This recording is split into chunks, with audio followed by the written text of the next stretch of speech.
Close your eyes, and let the sounds of the present grow quieter. Imagine that the night around you is changing. The familiar world slowly drifts away, replaced by warm desert air that carries the gentle scent of dry earth and river reeds. The stars above seem brighter than they have ever been, stretching across a sky untouched by distant lights. Somewhere beyond the darkness, the Nile moves without hurry. Its slow water has followed the same path for countless generations, asking nothing of the people who wake beside it each morning. In this quiet hour, the villages are resting. Small mud brick homes hold families asleep beneath simple linen coverings. Clay jars stand beside cool walls. A cooking fire, now little more than glowing ash, gives off its last warmth before dawn. Outside, sandals wait near doorways, already coated with a fine layer of desert dust that settled during the evening breeze.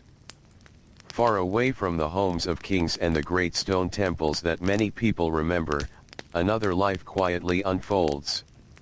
It is not the life of a ruler or a famous builder.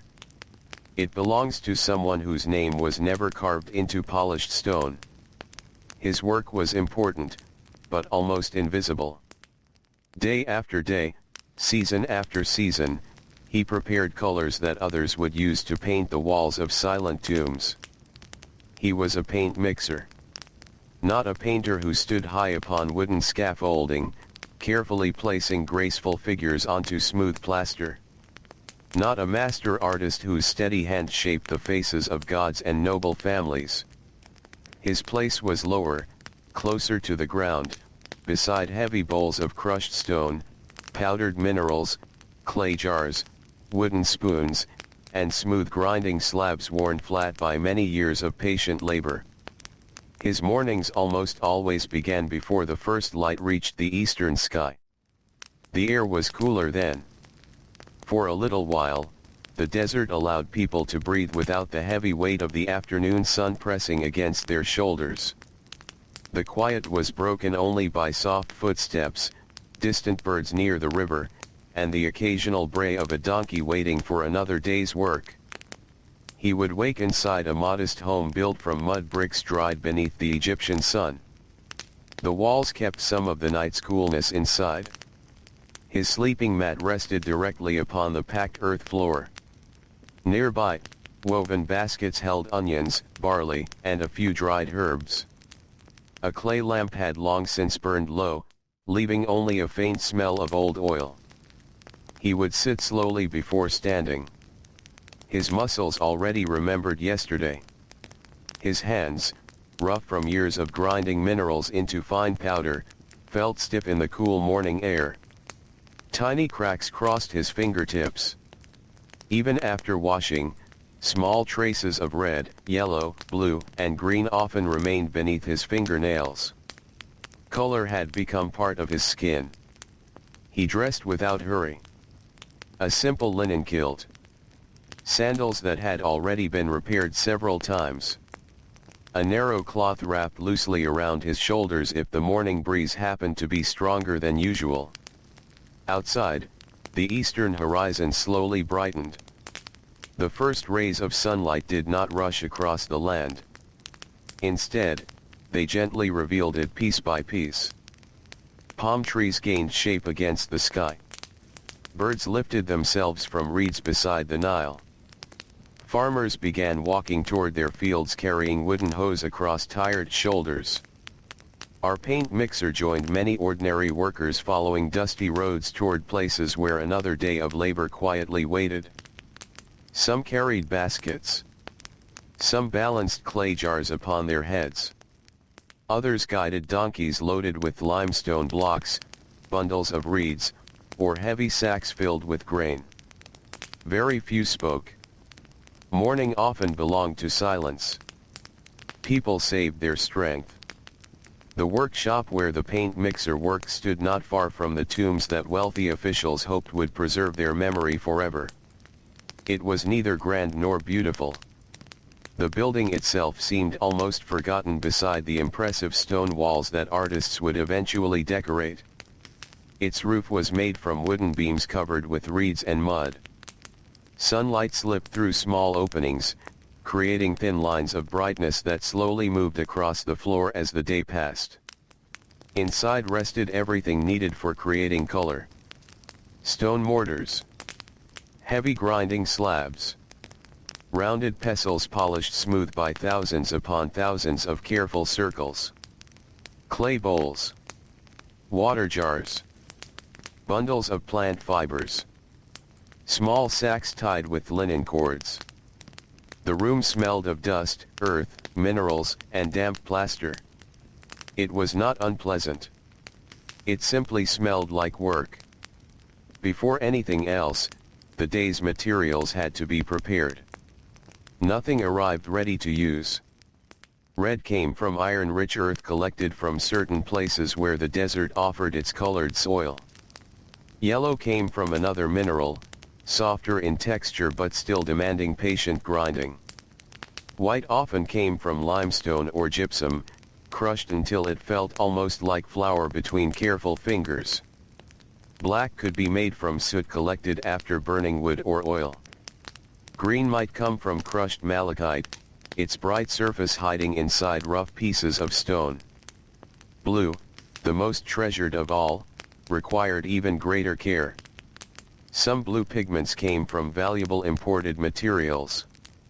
Others were carefully manufactured through methods learned across generations, each step requiring knowledge passed quietly from experienced craftsmen to younger workers. The paint mixer understood every color by touch before he understood it by sight. He knew which stone would break easily. He knew which one resisted the pestle. He knew when powder was still too coarse. He knew when another hour of grinding would transform rough grains into something smooth enough for the painter's brush. The morning often began with grinding. Again and again. Circle after circle. Stone against stone. A soft scraping sound filled the workshop. It became almost like breathing. No one hurried it. Everyone understood that good paint could not be rushed.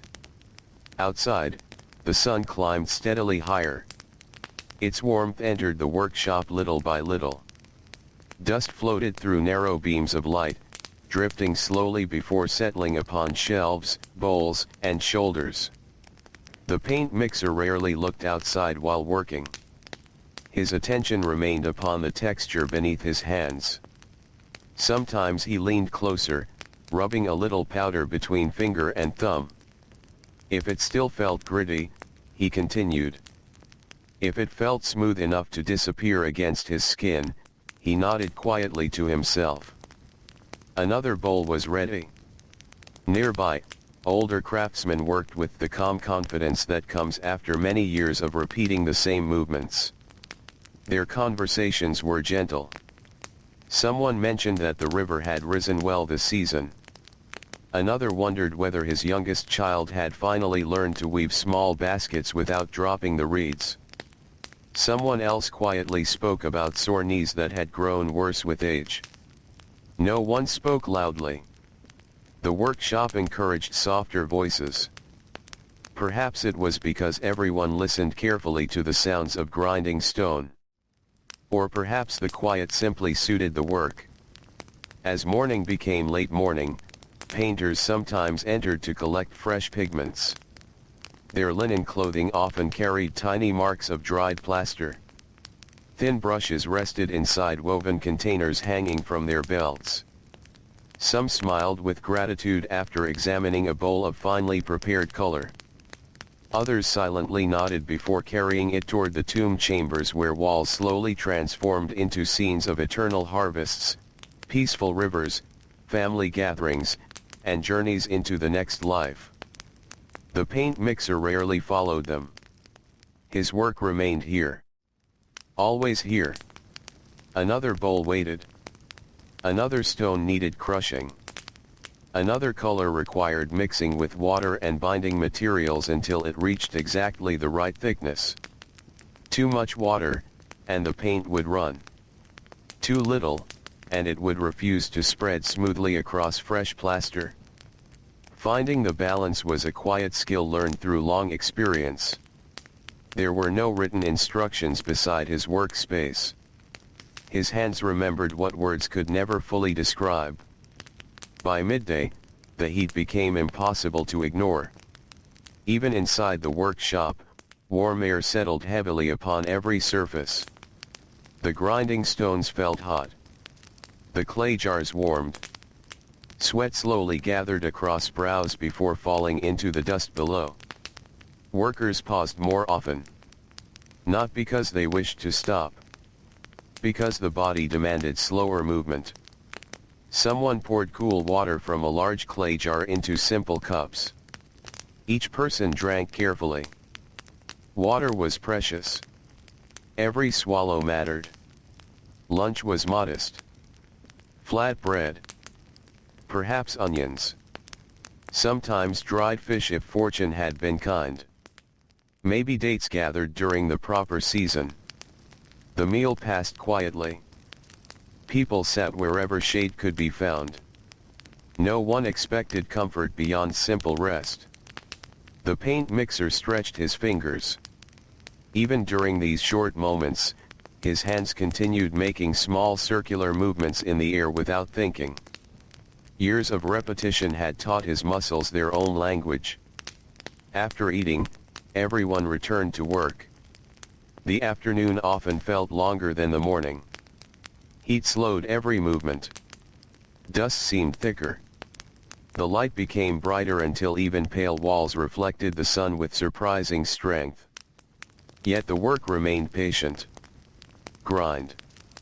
Sift. Mix test. Repeat. Each bowl carried the possibility of becoming part of something expected to last forever. The people buried inside these tombs hoped that painted servants would continue working for them in the next world. Painted gardens would forever bloom. Painted bread would never grow stale. Painted boats would endlessly cross calm waters. For such hopes to appear upon stone walls, someone first had to prepare the colors. The paint mixer probably thought very little about eternity. His thoughts were simpler. Would today's blue last until evening? Would more gypsum arrive tomorrow? Would his youngest daughter recover from her cough? Would the barley harvest be good enough this year? Ordinary worries filled ordinary lives. History often remembers monuments. It forgets the quiet concerns carried home each evening by the people who helped build them. As shadows slowly lengthened outside, the workshop became calmer. Some tasks were finished. Others would wait until morning. Unused pigments were carefully covered. Grinding stones were wiped clean. Brushes returned to their places. Clay bowls were stacked upon shelves. The paint mixer washed his hands inside a shallow basin. Still, faint colors remained.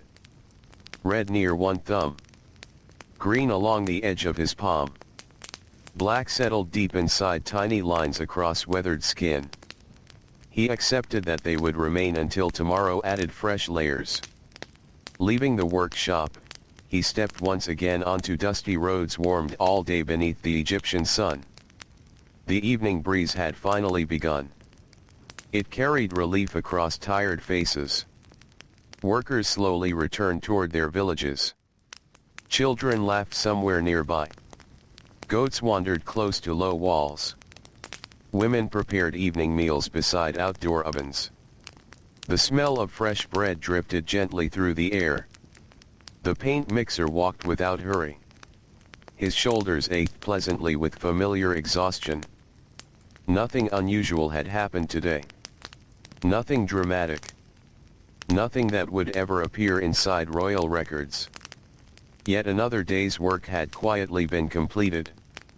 Another small part of another great tomb had moved one step closer toward completion. The colors resting inside carefully covered bowls would tomorrow become flowers, birds, rivers, sandals, cattle, musicians, servants, and quiet scenes of daily life painted across cool stone walls where darkness would eventually surround them for thousands of years. But tonight, they simply waited. Just as the paint mixer waited for another dawn that would begin much like the last, with cool morning air, patient hands, and the endless gentle rhythm of stone meeting stone. Morning returned with the same quiet certainty that had carried countless days before it. There was no trumpet to greet the sunrise, no loud announcement that another page of life had begun. The eastern sky slowly exchanged deep blue for pale gold, and the first light settled softly upon the roofs of mud brick homes that had stood through many hot summers and cool desert nights. The paint mixer opened his eyes before the birds had fully begun their morning songs. For a few moments he remained still upon his woven sleeping mat, listening. The world before sunrise always seemed different from the rest of the day. It belonged neither to night nor to morning. The village held its breath during these gentle moments. A dog shifted quietly somewhere beyond the doorway. A donkey stamped one hoof upon packed earth. The faint whisper of wind moved through dry reeds gathered for roofing. His wife was already awake. She knelt beside a low grinding stone of her own, preparing grain for bread that would bake later in the morning. Her hands knew their work just as well as his knew the weight of mineral stone. The slow turning of one grinding stone answered the memory of another. Their home carried the quiet music of ordinary labor long before the sun reached the horizon. Neither hurried to speak. There was comfort inside familiar silence. After so many years together, words were not always needed. A small clay bowl held yesterday's bread, wrapped carefully in linen to keep it from drying too quickly. Beside it rested a few onions and several dates that had been saved from the previous week's market. Their breakfast was simple, yet filling enough to begin another long day. He ate slowly. The bread was coarse but warm from yesterday's baking.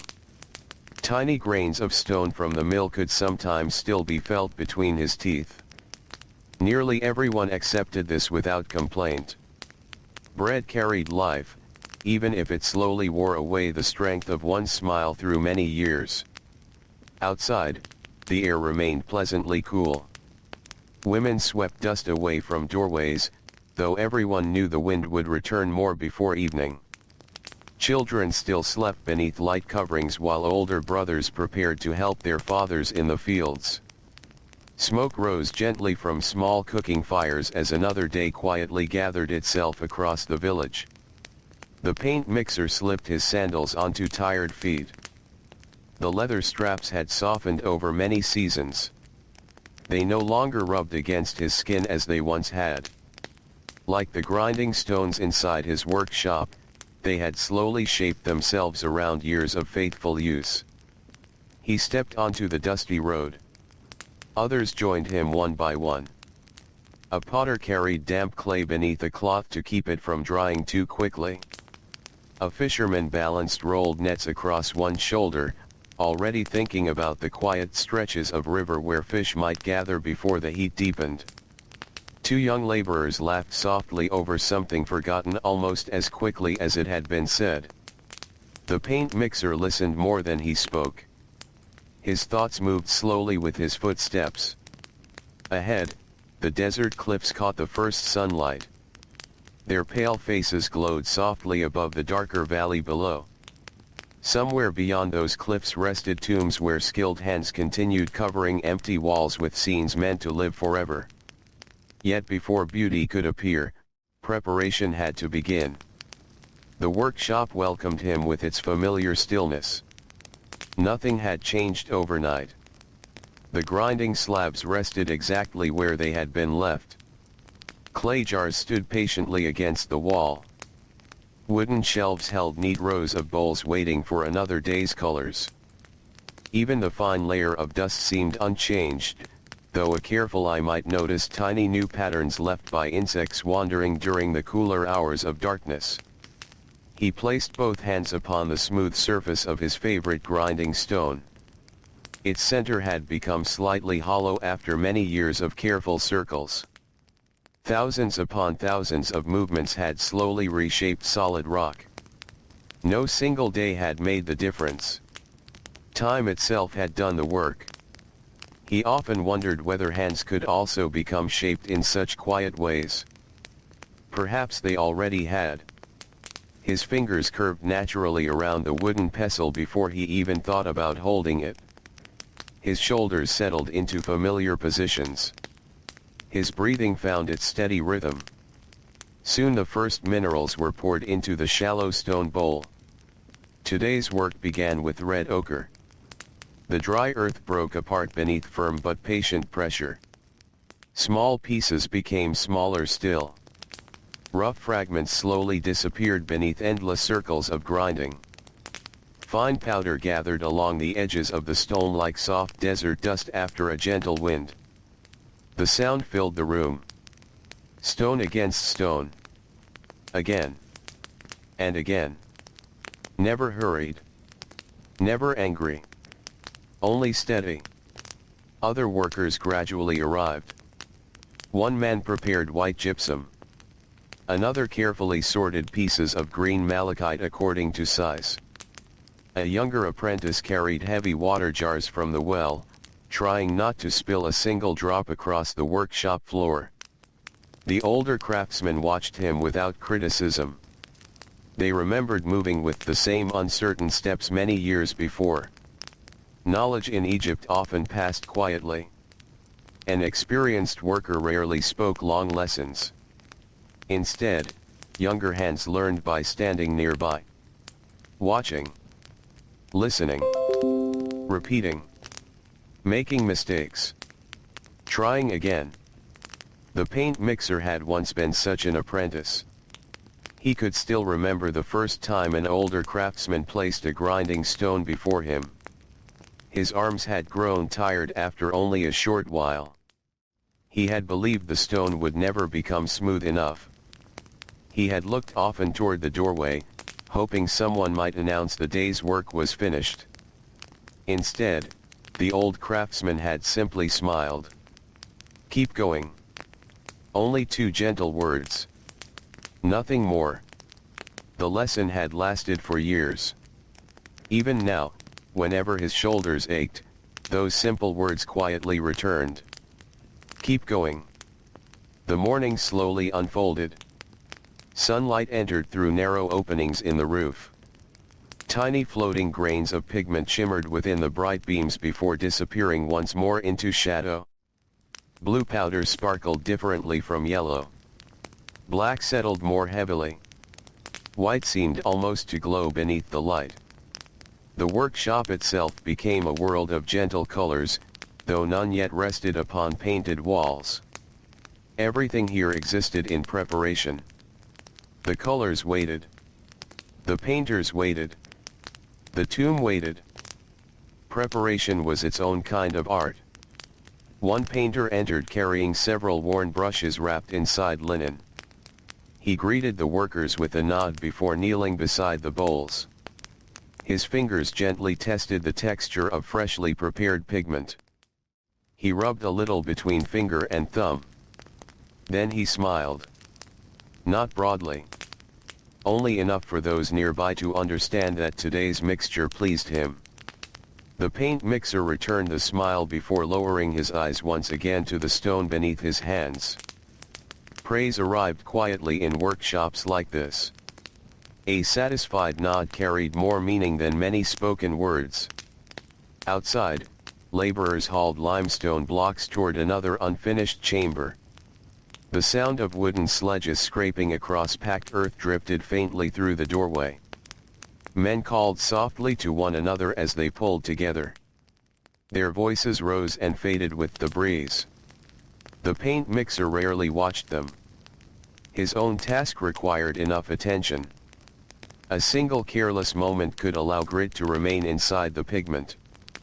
The smallest rough grain might catch beneath a painter's brush. Smooth color depended upon patient preparation. He measured water carefully. Too little left the mixture thick and stubborn. Too much weakened its strength upon the wall. There was no marked cup to guide him. No written measure. Only memory. His hands knew the weight of a full bowl. His eyes recognized the gentle shine of properly mixed paint. Experience had quietly become his greatest tool. As the morning passed, the workshop warmed. The coolness that had welcomed dawn slowly disappeared. Sweat gathered across brows and rolled silently onto linen clothing already marked with years of work. No one complained. Heat belonged to Egypt. It shaped the pace of every season. When the sun stood high above the valley, work slowed naturally. Not because anyone ordered it. The body understood. Hands rested. Water jars were opened. Simple meals appeared from woven baskets. Bread. Onions. A handful of beans. Sometimes dried figs. Sometimes nothing sweet at all. The workers gathered wherever shade remained. Conversation wandered gently between families, harvests, repairs needed upon roofs before the next rainy season, and children growing taller almost without notice. One older craftsman spoke quietly about his grandson. The little boy had begun drawing birds upon broken pieces of pottery using bits of charcoal from the cooking fire. The drawings were clumsy. The wings too large. The legs too short. Yet everyone smiled. Perhaps one day the child would become a painter. Perhaps he would shape stone. Perhaps he would carry water. No one could know. Children belonged to tomorrow. The paint mixer listened while chewing slowly. He thought of his own son, now old enough to ask questions about colors. The boy had once held a tiny piece of green malachite toward the sunlight, amazed that such bright color could hide inside rough stone. His father had told him that many beautiful things begin unnoticed. Seeds beneath earth. Fish beneath water. Color inside rock. The boy had nodded with serious eyes, as though storing away the thought for some distant future. Perhaps he had already forgotten. Children often did. Still, the memory warmed the paint mixer more gently than the afternoon sun. When the meal ended, work quietly resumed. The hours after midday always felt slower. Outside, even birds sought shade. The desert seemed to shimmer beneath the heavy light. Inside the workshop, movements became smaller and more deliberate. No one wasted energy. Grinding continued. Mixing continued. Testing continued. A painter returned carrying an empty bowl that had once held yellow pigment. Only thin streaks remained along its sides. He thanked the paint mixer and requested another mixture before returning to the tomb. The exchange lasted only moments. Yet it reminded everyone that their work flowed steadily from one pair of hands to another. Nothing existed alone. The miner who dug stone from distant hills. The donkey driver who carried heavy sacks. The worker who drew water. The paint mixer who prepared each color. The painter who placed careful lines upon fresh plaster. Each depended quietly upon the others. The finished wall hid this chain of labor. Visitors admired graceful figures and bright colors. Few imagined the many ordinary mornings resting beneath every painted surface. The paint mixer did not seek recognition. His satisfaction came differently. Sometimes, while delivering fresh bowls into a newly decorated chamber, he paused for only a breath. He looked upon scenes already completed. Fields of waving grain. Boats drifting across calm water. Servants carrying bread. Children playing beneath trees. Birds lifting into pale skies. The colors seemed alive against smooth plaster. Red glowed warmly. Green leaves appeared fresh despite being made from crushed stone. Blue water remained forever still. For a quiet moment he recognized something deeply familiar. The walls carried traces of his own patient mornings. Not his face. Not his name. Only his careful work transformed into lasting beauty. Then he returned to the workshop. Another bowl waited. Another stone waited. The rhythm continued without complaint. As afternoon slowly leaned toward evening, long shadows stretched across the valley. The worst heat finally loosened its grip. Workers began cleaning their tools. Grinding stones were brushed free of remaining powder. Wooden spoons were rinsed and placed upside down upon shelves. Unused pigments were sealed carefully beneath linen covers to protect them from dust carried by the evening breeze. The paint mixer washed his hands once more. The water clouded faintly with color. Tiny streams of red and yellow drifted together before settling into quiet stillness at the bottom of the basin. His skin remained stained despite careful washing. He smiled softly.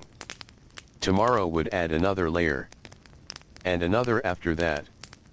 Just as every day before had quietly settled upon the one that came earlier, another peaceful evening now approached across the land of the Nile, carrying with it cool air, baking bread, tired footsteps, and the gentle promise that, when dawn returned once more, the steady circle of stone upon stone would begin again.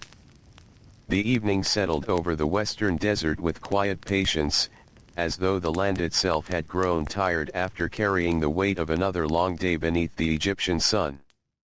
Heat slowly drifted upward from the stone paths, fading into the cooling air.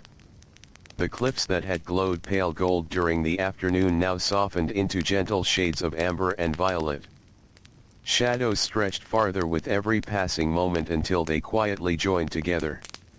The paint mixer walked home among many others whose days had been spent in steady labor. Some carried empty baskets that would be filled again tomorrow. Some rested wooden tools across their shoulders. Others simply walked with relaxed arms, allowing tired muscles to recover one slow step at a time. No one hurried. There was little reason to. Tomorrow would arrive whether they rushed toward it or not. The dusty road held the footprints of hundreds of sandals. Fresh marks settled beside older ones until they became impossible to tell apart. A light evening breeze brushed across the path, lifting tiny clouds of fine sand that danced briefly before disappearing again. The paint mixer welcomed the breeze. It cooled the sweat that still rested upon his neck and forehead. After hours inside the workshop, where the air had grown warm with dust and powdered stone, even the gentlest wind felt generous. As he neared the village, familiar sounds slowly replaced the quiet rhythm of footsteps. Children laughed while chasing one another between low mud brick walls. A woman called softly to her youngest daughter, reminding her not to wander too close to the irrigation canal. A donkey answered with a patient, weary bray. Goats gathered near simple wooden fences, nibbling at whatever dry plants they could find. Above everything else drifted the comforting smell of fresh bread. Almost every household prepared the evening meal at nearly the same hour. Thin trails of smoke rose from clay ovens, climbing peacefully into the darkening sky. The scent of baking barley mixed with roasted onions, lentils simmering inside clay pots, and the faint sweetness of dates warming near the fire. These smells belonged to home. The paint mixer reached his doorway just as the last light slipped beyond the western hills. His wife looked up from the small oven where she carefully turned flat rounds of bread. She smiled without surprise. His return came at almost the same moment every evening. Routine had quietly become the clock by which their family lived. Inside, the room held only a few possessions, yet everything had its place. Large clay jars rested against one wall. Woven baskets hung from wooden pegs. Folded linen lay neatly upon a low shelf. A reed mat covered part of the floor where the family gathered for meals and quiet conversation. The room was simple. Simple, but deeply familiar. His youngest daughter hurried toward him. She paused before reaching him, noticing once again the faint colors still resting across his hands. This fascinated her every evening. She carefully touched one finger stained green. "Did you make trees today?" she asked in the gentle voice of a child who still believed every color belonged to a single thing. He laughed softly. "No." "Grass?" "No." "The river?" He shook his head. "The river waits for blue." She smiled. Blue had become her favorite color simply because it seemed so mysterious. She had seen endless stretches of brown earth, yellow sand, and green reeds, but blue pigment appeared less often. Whenever her father spoke about preparing it, his voice grew a little quieter, a little more careful. She imagined it must be very special. Perhaps one day she would see the bright blue walls inside a nobleman's tomb. Perhaps she never would. Either way, the color lived brightly inside her imagination. The family gathered for their evening meal. There was bread still warm from the oven. Stewed lentils flavored with onions and herbs. A few fresh cucumbers from fields near the river. Several dates waited in a small bowl to finish the meal. No one expected great feasts. Simple food shared together carried its own quiet comfort. As they ate, conversation moved slowly from one thought to another. His son spoke about helping repair a broken irrigation channel earlier that day. The water had found a weak place in the bank after several days of steady flow. Older farmers had shown him how to press wet mud firmly into the damaged section before reinforcing it with bundles of reeds. "It held," the boy said proudly. His father nodded. "The river teaches patience." The boy considered the words carefully. Many lessons in Egypt arrived through ordinary work. One learned patience from water. One learned steadiness from stone. One learned kindness by sharing bread. No teacher stood before a class. The land itself quietly shaped those who lived upon it. After supper, the family stepped outside. The night air felt wonderfully cool compared with the heat of afternoon. Neighbors sat near their own doorways, speaking softly beneath the stars. Some repaired fishing nets by lamplight. Others mended worn sandals. One elderly woman slowly twisted flax fibers into strong thread while humming an old melody so quietly that it almost blended with the evening breeze. Children gradually grew sleepy. Their games became slower. Their laughter softer. One by one they disappeared into nearby homes. The village itself seemed to breathe more slowly as darkness deepened. The paint mixer leaned against the outer wall of his home. He looked upward. The stars above Egypt were countless. Without smoke from large cities or bright lamps to dim them, the heavens stretched from one horizon to the other like an endless river of light. His father had often looked at these same stars. His grandfather too. Long after his own hands no longer ground pigment, these stars would continue shining over workers whose names had not yet been spoken. The thought did not make him sad. Instead, it brought a quiet sense of peace.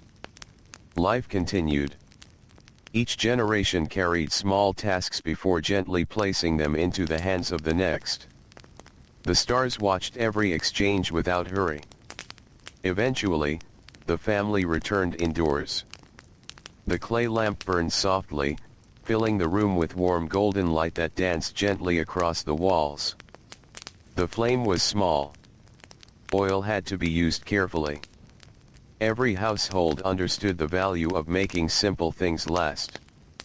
His wife folded freshly woven linen. His son polished a wooden tool that would be needed tomorrow. His daughter rested with her head against her mother's shoulder, already struggling to keep her eyes open. The paint mixer examined his hands beneath the lamp. The colors looked different at night. Red appeared deeper. Yellow became warm and gentle. Even the smallest traces of blue seemed almost to disappear into shadow. He rubbed one thumb thoughtfully. The stains never truly bothered him. They reminded him that another honest day had passed. Many years earlier, when he had first begun working with pigments, he had tried to wash every mark away before returning home. He scrubbed until his skin grew sore. An older craftsman had noticed. "There is no need," the man had said. "The colors know where they belong." At the time, the young apprentice had not understood. Now he did. The stains faded slowly by themselves. There was no reason to fight them. Just as the desert wind eventually carried away footprints, time quietly softened every mark. When the lamp finally burned lower, the family prepared for sleep. The reed mats were unrolled. Linen coverings were shaken free of dust. The room gradually fell silent. Outside, only distant insects and the occasional call of a night bird disturbed the stillness. The paint mixer lay upon his back. His shoulders relaxed into the woven mat beneath him. His hands, which had circled grinding stones from sunrise until evening, rested quietly upon his chest. Yet even now, as sleep approached, his body remembered its work. One finger moved almost without thought, tracing a tiny circle against the opposite palm. Then another. The habit had become so deeply woven into him that it followed him into the edge of dreams. Before long, his breathing slowed. The day's sounds drifted gently through his memory. The soft scrape of stone against stone. The quiet splash of water poured into clay bowls. The whisper of brushes carried away by painters. The laughter of children waiting at home. The evening wind moving through date palms. Nothing loud. Nothing hurried. Only steady rhythms. Morning would return soon enough. The eastern sky would brighten once more. The sandals would wait beside the doorway. The road would gather workers again. Fresh minerals would be placed upon worn grinding stones. Colors hidden inside rough rock would patiently reveal themselves beneath careful hands. For now, however, all of those tasks rested peacefully inside tomorrow. Tonight belonged to silence. Beyond the village, the Nile flowed beneath the stars with the same gentle patience it had shown for centuries. Its quiet waters reflected faint points of light that trembled with every small current. Fishermen had already pulled their boats onto the riverbank. Reeds whispered softly as the night breeze passed through them. Somewhere far away, a heron stood perfectly still in the shallow water, waiting without urgency. The river did not hurry toward the sea. The desert did not rush toward another dawn.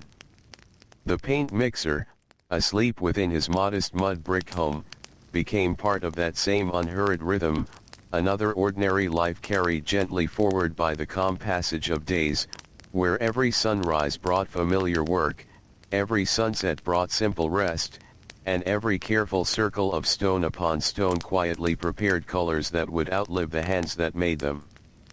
Before the first bird called across the river reeds, before the eastern horizon carried even the smallest hint of gold, the village rested beneath a sky full of quiet stars. The night still belonged to silence. Cool air lingered among the narrow paths between mud brick homes, touching walls that had released the last of the previous day's heat. The paint mixer slept peacefully. His breathing rose and fell with the slow rhythm that had carried him through countless nights. Years of steady labor often brought deep sleep. His body had learned that rest was as important as work, even if there was never quite enough of either. Outside, a small breeze wandered through the village. It slipped beneath woven roofs. It stirred hanging bundles of drying reeds. It carried the faint scent of damp riverbanks across the fields. Somewhere in the distance, a night watchman walked along a quiet path near a storehouse, his sandals making little sound against packed earth. His task was simple. He watched. He listened. He waited for morning, much as every other worker waited in one way or another. The stars slowly turned overhead. They had watched over shepherds resting beside their flocks. They had watched fishermen guiding quiet boats through dark water. They had watched builders lifting stone, potters shaping clay, farmers planting barley, and painters covering silent walls with scenes meant to last forever. Tonight they watched a man whose greatest skill was making color from stone. Long before the village fully awakened, his eyes opened. For a few moments he remained still, listening to the peaceful darkness. This was his favorite time of day. The world had not yet asked anything of him. There were no grinding stones beneath his hands. No bowls waiting to be filled. No minerals needing careful attention. Only silence. He quietly sat upright. The woven mat creaked softly beneath him. Nearby, his family still slept. His daughter curled beneath a light linen covering, one small hand resting beside her cheek. His son had shifted during the night until his blanket lay tangled near his feet. His wife breathed slowly, her face peaceful in the dim light that entered through the doorway. He smiled gently.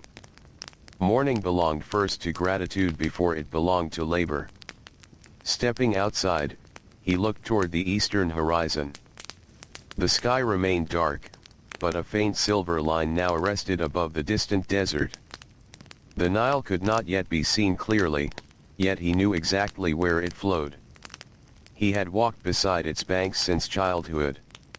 He knew the scent of wet reeds before sunrise. He knew where the fishermen tied their boats. He knew where children searched for smooth stones. He knew where birds gathered when the water was low. Even in darkness, the river felt close. He walked a short distance toward a communal well. A few others had already arrived. An elderly woman lowered a clay jar with practiced movements. A young man filled 2 large containers to carry back for his family. No one interrupted the morning quiet with unnecessary conversation. Instead, people greeted one another with small nods. Gentle smiles. Simple kindness. The paint mixer filled a modest jar with cool water. He washed his face slowly. The cold water chased away the last traces of sleep. Droplets ran down weathered cheeks before disappearing into the thirsty ground below. He drank deeply. The water tasted fresh after the coolness of the night. Returning home, he found his wife preparing the morning meal. The grinding stone turned steadily beneath her hands. Barley became flour little by little. The familiar sound reminded him of his own workshop. Different stones. Different purpose. The same patient rhythm. She looked up as he entered. "The air is cooler today," she said softly. He nodded. The wind came from the north. That small change would matter. A northern breeze often made the morning more comfortable. The workshop would still grow warm by afternoon, but perhaps the first hours would pass with a little less weight pressing upon tired shoulders. Breakfast was modest once again. Bread baked the previous evening. A handful of dates. Fresh water. Nothing more. Nothing less than what was needed. His son eagerly finished eating first. He would spend the morning helping repair wooden handles used by field workers. The village carpenter had agreed to teach him simple repairs in exchange for extra hands. The boy looked forward to learning. Every new skill carried quiet value. No one knew which ability might someday provide food during difficult seasons. His daughter remained fascinated by her father's stained hands. She reached across the mat and gently held one of them. "There is still green," she whispered. He smiled. "There always seems to be." She examined every finger carefully. When I grow older, she said, will my hands have colors too? He thought for a moment. Perhaps. Will I make paint? Perhaps. Or weave cloth? Perhaps. Or bake bread? He laughed softly. There are many good kinds of work. She seemed satisfied by that answer. Children did not always seek certainty. Sometimes possibility itself was enough. Soon the village came fully alive. Doors opened. Smoke climbed into the brightening sky. Goats wandered eagerly toward patches of dry grass. Donkeys waited patiently beside loaded baskets. Voices became more frequent, though still calm. The day stretched ahead like a familiar road already walked many times before. The paint mixer joined the steady stream of workers leaving the village. The eastern sky now glowed with warm gold. Long shadows reached across the dusty path. The sun itself slowly appeared beyond the horizon, bringing light first to the tops of palm trees before touching the roofs of homes below. As always, he walked without haste. There was no prize for arriving first. The grinding stones would still be waiting. They had waited yesterday. They would wait tomorrow. Along the road he passed farmers already entering fields divided by narrow irrigation channels. Water moved quietly through carefully shaped banks. Some men adjusted small gates made from packed earth, guiding the flow toward thirsty crops. Others inspected young barley shoots, kneeling to examine the health of tender green leaves. Everything depended upon the river.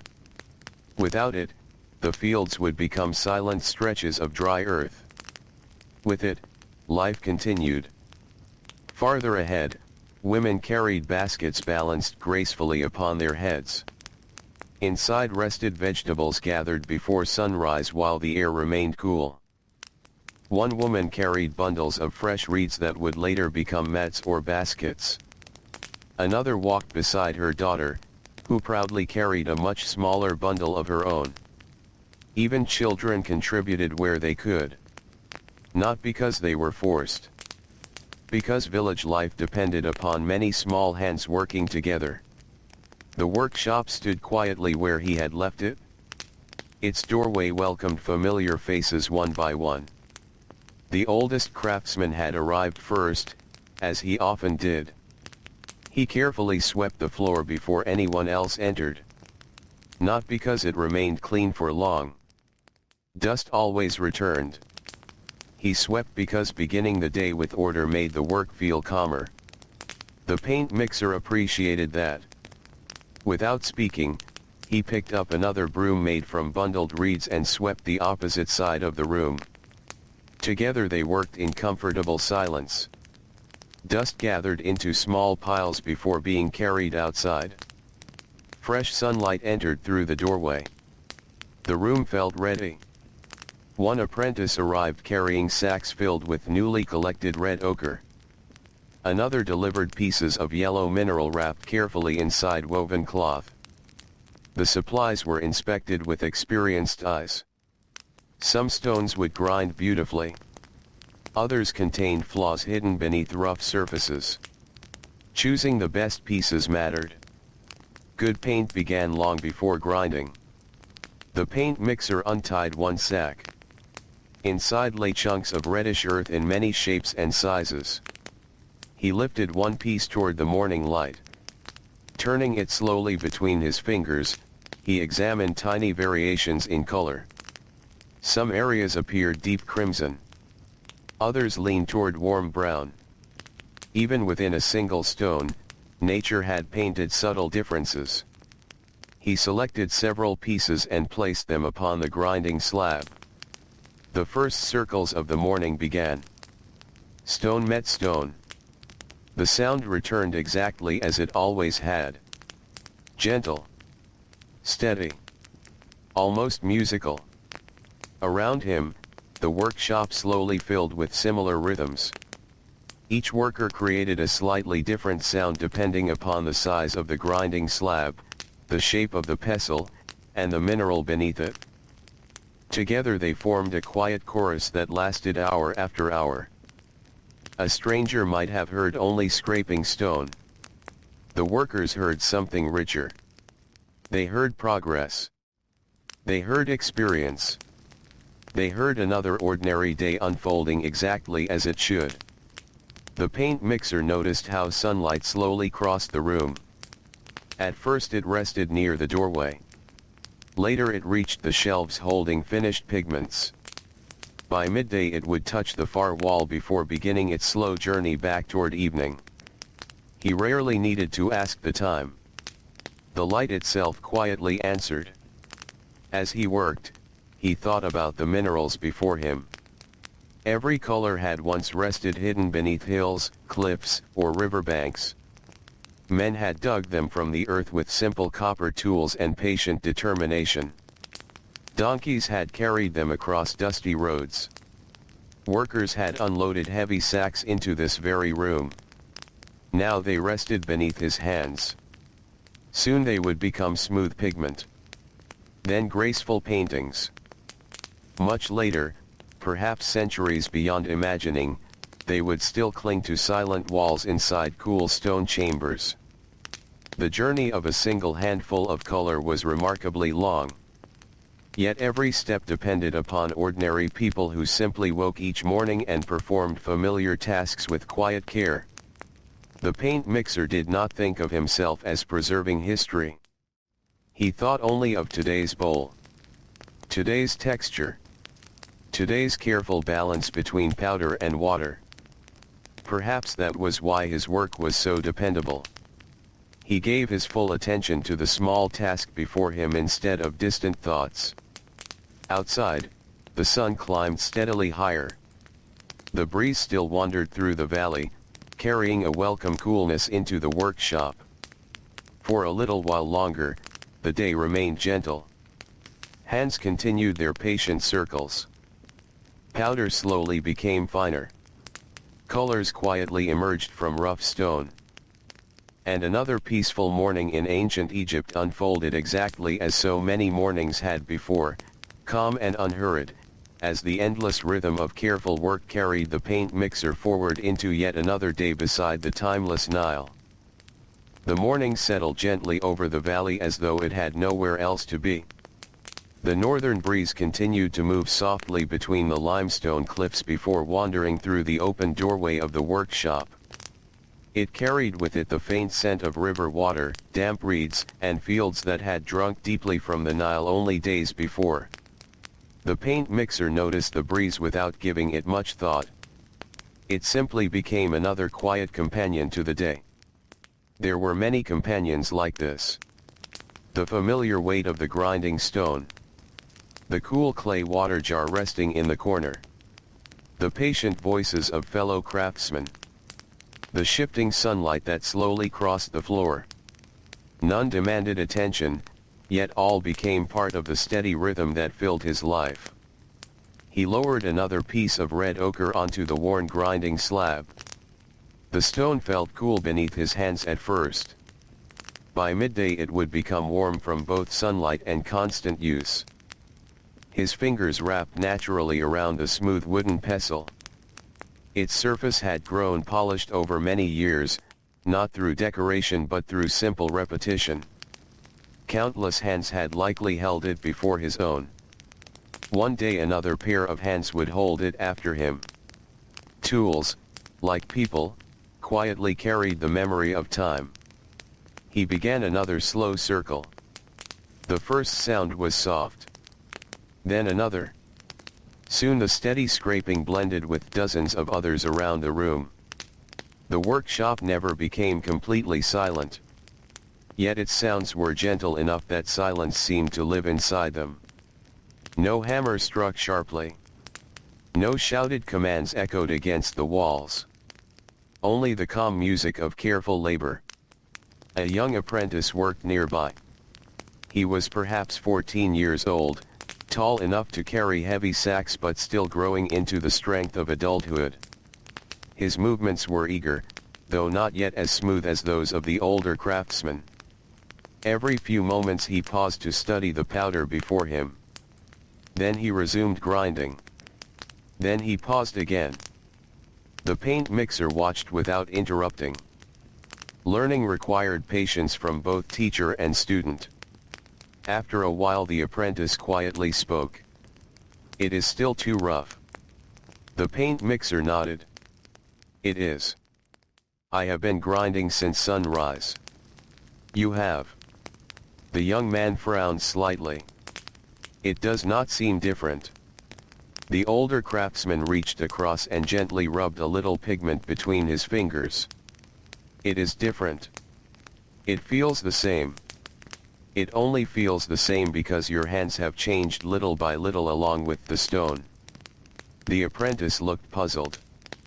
The paint mixer smiled kindly.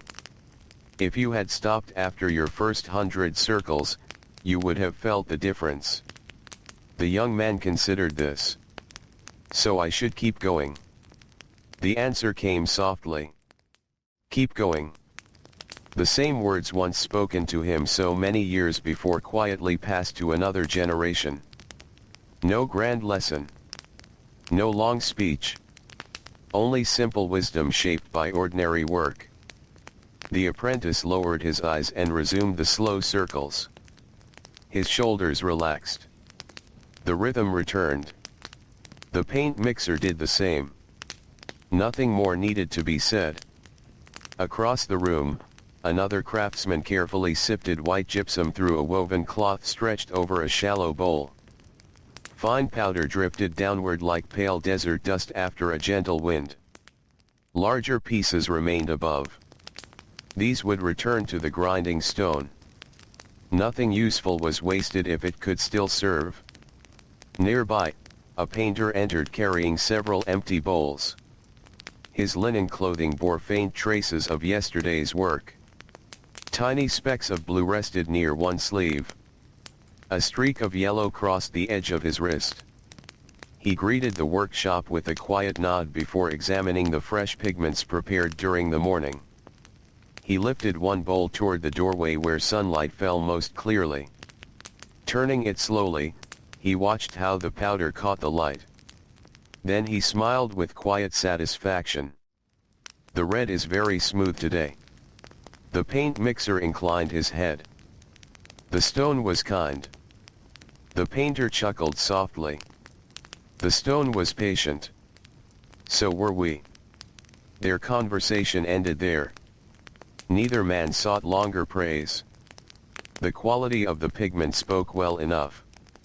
The painter carefully wrapped the bowls in folded linen to keep dust away during the short walk to the tomb.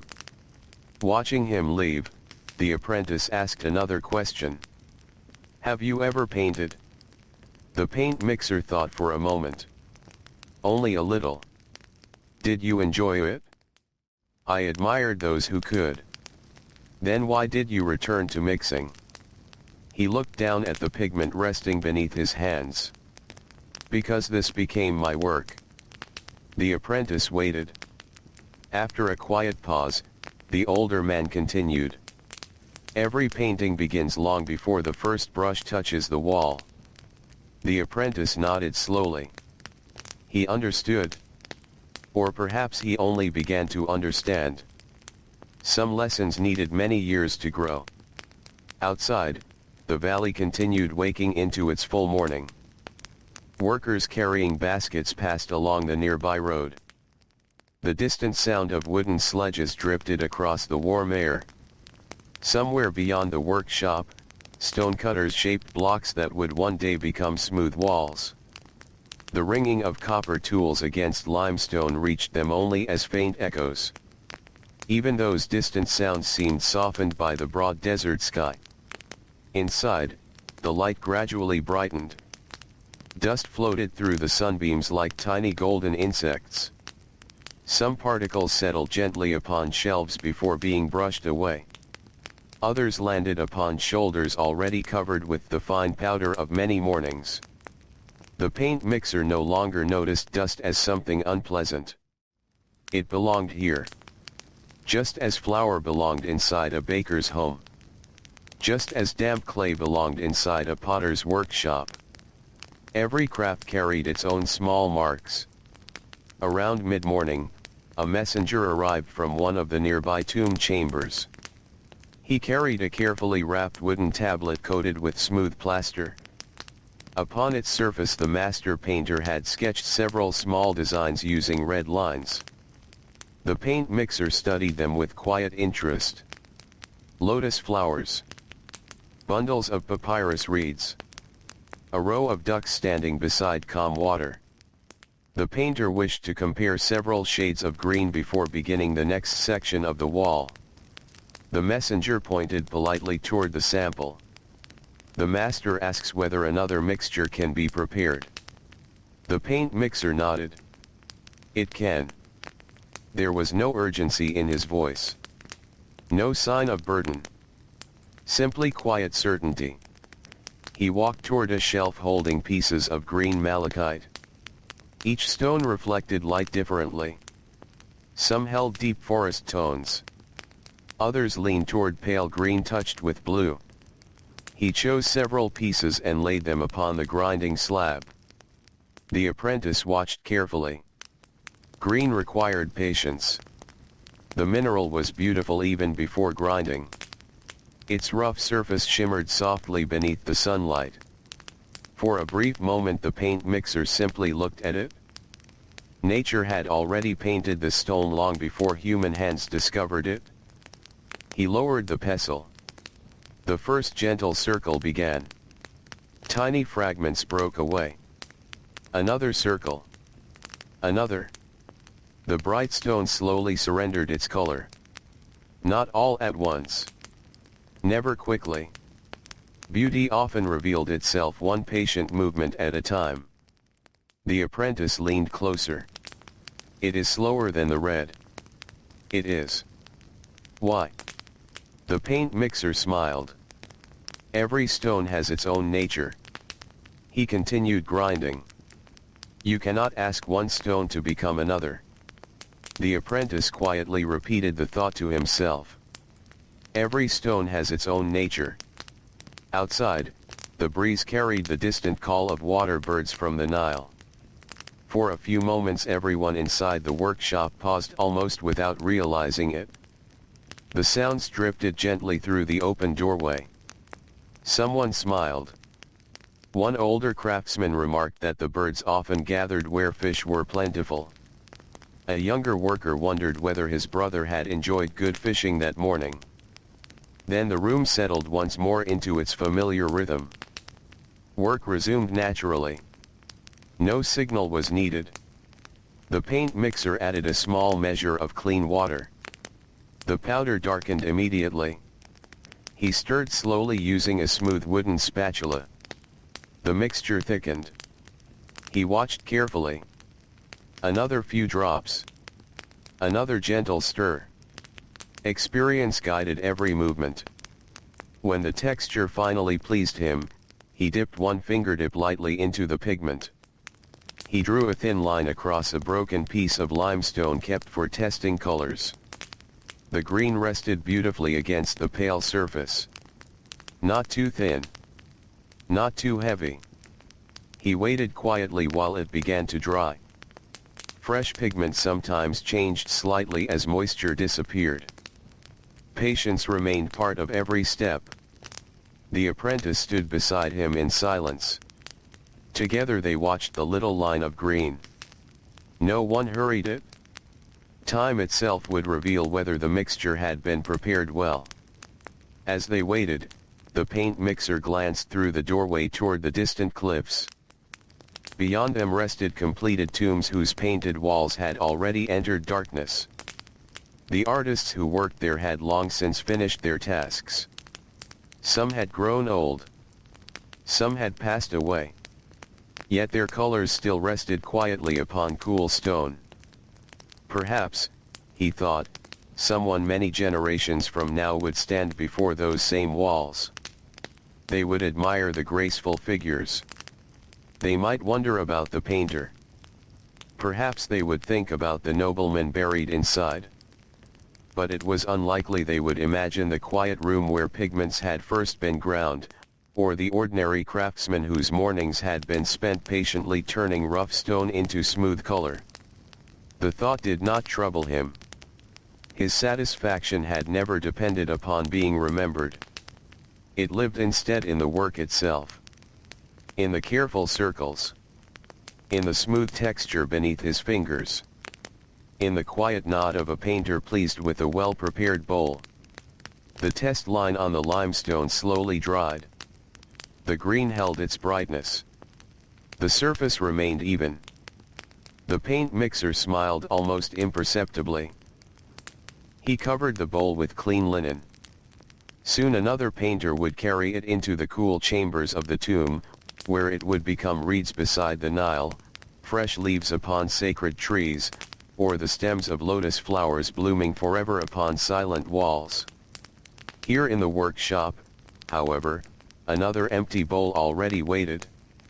Another stone rested upon the shelf. Another morning continued unfolding with the same gentle patience that had shaped every day before it, while outside the timeless river flowed quietly through the heart of Egypt, asking nothing except that each person continue their small, faithful work beneath the warm and unhurried sun. The green pigment rested beneath its linen covering, waiting patiently for the painter who would soon carry it into the quiet chambers of the tomb. The paint mixer placed the testing stone back upon its shelf and returned to the familiar place where the grinding slab had already begun collecting another fine layer of colored dust. The workshop seemed to breathe with the slow rhythm of its workers. No one directed the pace. No one counted the hours aloud. The day unfolded as naturally as the river beyond the fields. Sunlight reached a little farther across the packed earth floor. The bright strip of light that had rested near the doorway at dawn now touched the legs of a wooden workbench, where several smooth stones waited to become tomorrow's colors. The paint mixer noticed these small changes without thinking about them. The movement of light had become another quiet measure of time. He reached for a small basket containing pieces of yellow ochre. Unlike the cool green stone that shimmered faintly in the morning light, these pieces looked warm even before they were touched. Some carried the soft color of dry reeds after harvest. Others held a deeper golden shade, almost like the first sunlight spreading across the eastern cliffs. He selected each piece carefully. Experience had taught him that appearances could sometimes be misleading. A beautiful stone might hide tiny grains of harder material that refused to grind smoothly. A plain-looking fragment might produce the finest powder of the day. He turned one piece over in his palm. Its surface felt rough. Tiny cracks crossed it like the dry earth beside irrigation canals at the end of a long season. He nodded quietly. This one would grind well. The first gentle circles began. The familiar scraping sound returned. The yellow stone slowly surrendered to patience.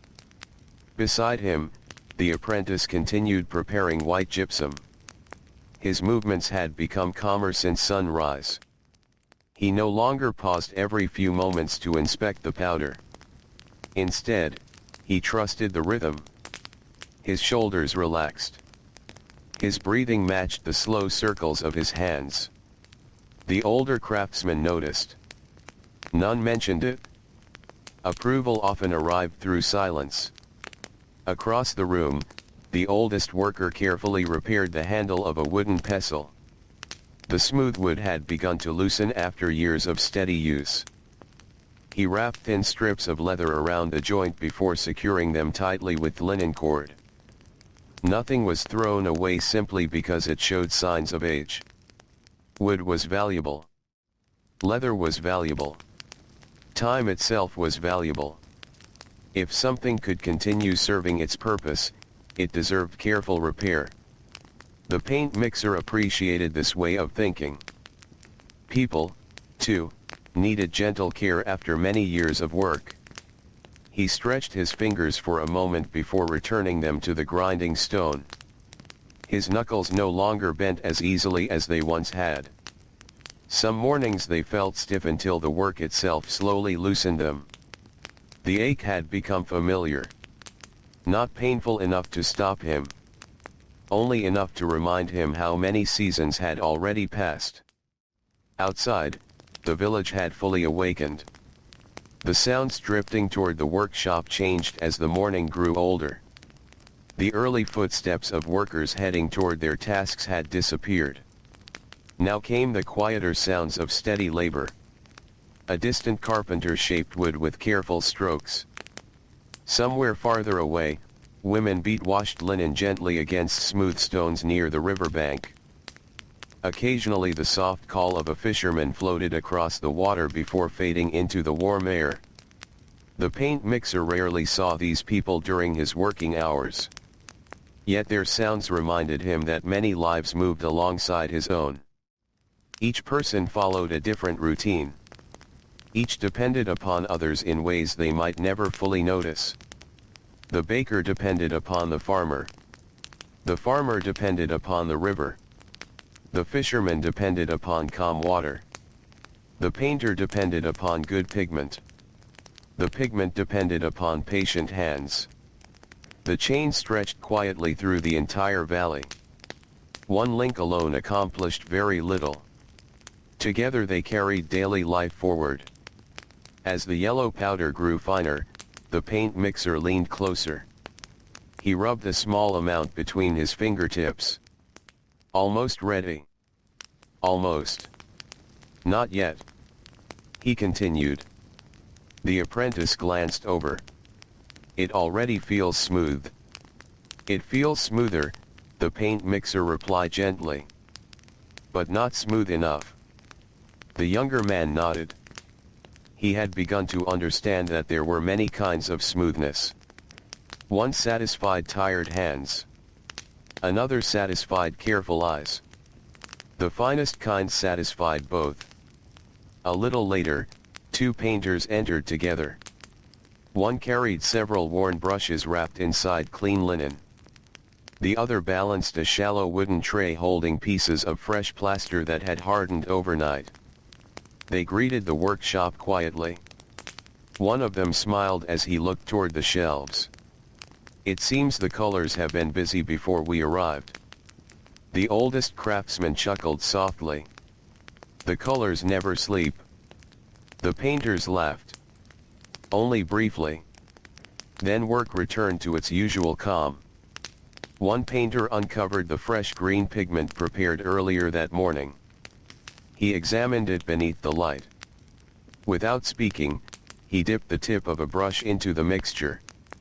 He drew several careful strokes across one of the plaster pieces. Thin reeds. A single curved leaf. The color rested beautifully against the pale surface. The brush moved without resistance. No rough grains interrupted its path. He looked toward the paint mixer. This will last. The older craftsman simply inclined his head. There was quiet satisfaction in those words. Not pride. Not celebration.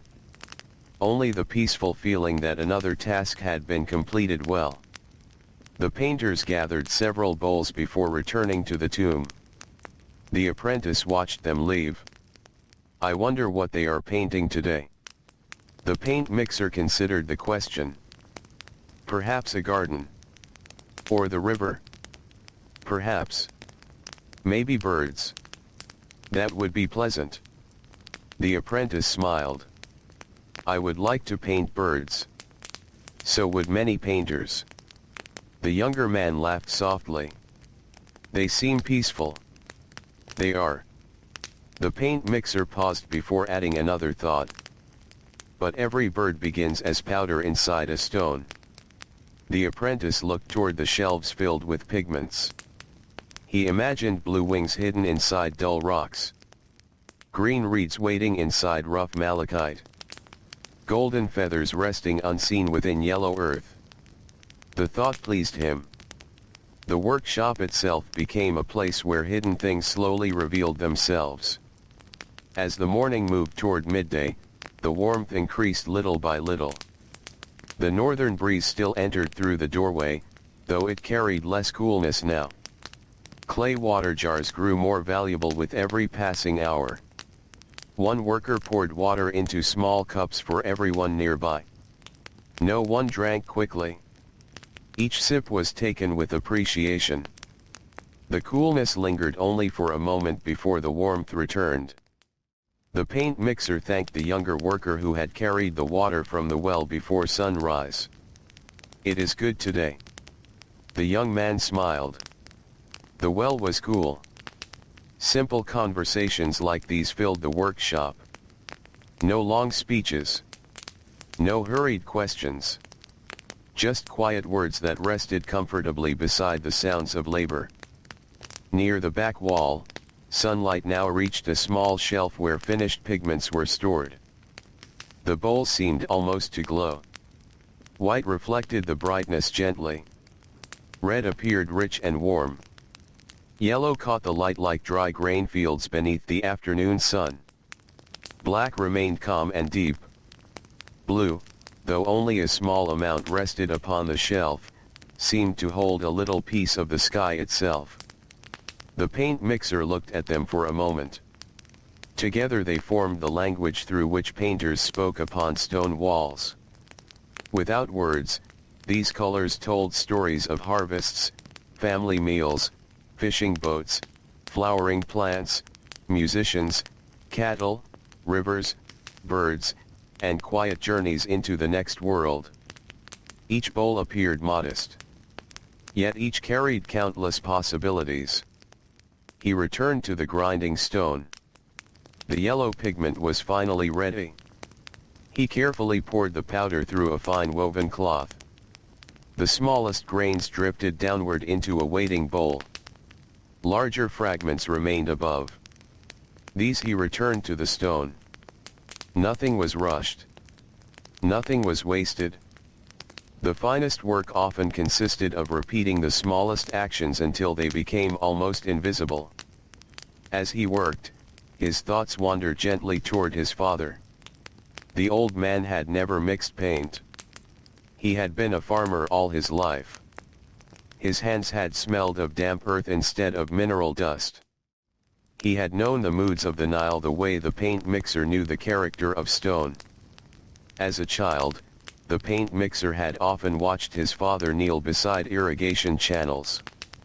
Sometimes the old man simply looked at the water for several moments before adjusting the small earthen gates. No movement was hurried. No motion was wasted. The son had not understood then. Now he did. Careful work always appeared slow. Whether tending fields or preparing pigments, patience shaped the finest results. The memory stayed with him as he mixed the yellow powder with clean water. He stirred gently. The color deepened. Another careful turn. Another. The mixture thickened until it reached the familiar texture his hands recognized before his eyes confirmed it. He tested it upon a broken piece of limestone.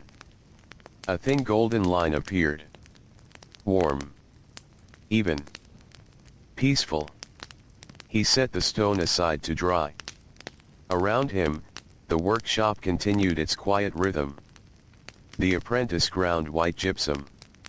The oldest craftsman finished repairing another worn tool. Someone swept away a small pile of dust gathering beneath a workbench. Another worker carefully arranged empty bowls in neat rows. No task seemed important by itself. Together they created the gentle order that allowed every day to unfold without confusion. Outside, the Nile continued flowing beneath the brightening sun. Farmers bent over green fields. Boats drifted quietly along the current. Children carried water to waiting homes. Life moved forward with the same patient steadiness that filled the workshop. And inside those cool mud-brick walls, where sunlight filtered through the roof and dust shimmered lazily in the warm air, the paint mixer continued his endless circles, turning rough stone into soft color, one careful handful at a time, never counting how many bowls had already passed through his hands, never wondering how many more remained, content instead to meet each new stone with the same quiet patience that had shaped every peaceful day beside the timeless waters of the Nile. By the time the yellow pigment had dried upon the small piece of limestone, the sun had climbed high enough that the shadows outside the workshop had grown noticeably shorter. The coolness of dawn had become only a memory. Warm air rested over the valley, and the desert beyond the cultivated fields shimmered gently beneath the growing light. Inside the workshop, however, life continued at its familiar pace. The thick mud brick walls softened the heat for a little while longer. The roof of reeds and timber cast broad patches of shade across the room. Here and there, narrow beams of sunlight slipped through tiny openings, illuminating floating specks of pigment that drifted almost lazily before settling again. The paint mixer lifted the test stone into the light. The yellow line had dried evenly. Its color remained warm and rich. He brushed a fingertip gently across the surface. Nothing flaked away. Nothing smeared. He smiled to himself. It was a small satisfaction. Not one that would ever be celebrated with music or fine food, but the quiet pleasure of knowing that something had been prepared with care. He poured the finished mixture into a clean clay bowl. The bowl itself had been shaped years earlier by a village potter whose hands were now probably busy forming new vessels somewhere closer to the river. The paint mixer often wondered how many people quietly touched each object before it reached its final purpose. The clay had come from the banks of the Nile. Someone had gathered it. Someone had kneaded it with water. Someone had shaped it upon a simple wheel. Someone had fired it in a hot kiln. Only then did it arrive here, ready to hold color. Nothing in Egypt truly stood alone. Even the simplest bowl carried the labor of many unseen hands. He placed a linen cloth carefully over the top to keep away dust. The apprentice watched every movement. "Why cover it now?" the young man asked. "Because the work is not finished." "But the paint is ready." "The paint is ready." The older craftsman adjusted the cloth so it rested neatly over the rim. "But it still waits." The apprentice nodded thoughtfully. There were many kinds of waiting. Stone waited beneath the hills before miners uncovered it. Seeds waited beneath the soil before the river flooded the fields. Children waited to become adults. Fresh paint waited for the painter. Even after years in the workshop, waiting remained part of nearly every task. A little later, the master painter himself entered. He was older than most of the artists, with calm eyes and hands that moved slowly, never wasting motion. Fine traces of blue and red rested beneath his fingernails, much like the stains carried by the paint mixer. His linen clothing was simple, though cleaner than that of many laborers who worked outside in the dust. He greeted everyone with quiet respect. No loud voice announced his arrival. He did not need one. His presence alone was enough. He walked toward the shelves and examined each prepared pigment with careful attention. His fingers hovered over the bowls without touching them at first. He looked at their surfaces. He studied their texture. Only after a few quiet moments did he gently stir one mixture with a smooth wooden stick. The paint mixer waited patiently. There was no nervousness. After so many years, trust had grown between them. The master painter finally spoke. "The blue we used yesterday held beautifully. I am glad. The green also dried well." "Good." The painter smiled softly. The reeds almost seemed to move. The paint mixer lowered his eyes with quiet gratitude. Compliments from the master painter were rare. Not because he lacked kindness. Because careful work was expected from everyone. When praise came, it carried genuine weight. The painter selected several bowls before turning toward the doorway. Then he paused. Without looking back, he said quietly, "The western chamber will soon need more red." The paint mixer nodded. "I will begin after midday." The painter left. His footsteps faded into the brightness outside. The apprentice watched him disappear toward the tombs. "He remembers every color. He remembers every wall," the paint mixer replied. "And every room." "I believe so." The younger man imagined the endless painted chambers stretching through cool stone beneath the desert. Some walls showed boats gliding across quiet water. Others displayed gardens full of flowering plants. Some carried long lines of workers harvesting grain or carrying offerings. Every image depended upon memory, patience, and steady hands. Inside those silent rooms, color became life. Back in the workshop, another sack of minerals had arrived. Two laborers carried it together. They lowered it carefully beside the entrance. Dust rose gently as it touched the floor. One laborer wiped his forehead with the edge of his linen cloth. "The path is hotter today." "It will be hotter still before evening," replied the oldest craftsman. The men shared a quiet smile. Everyone understood the seasons. There was no use arguing with the sun. The sack contained fresh pieces of gypsum. The white stone looked plain beside the richer colors.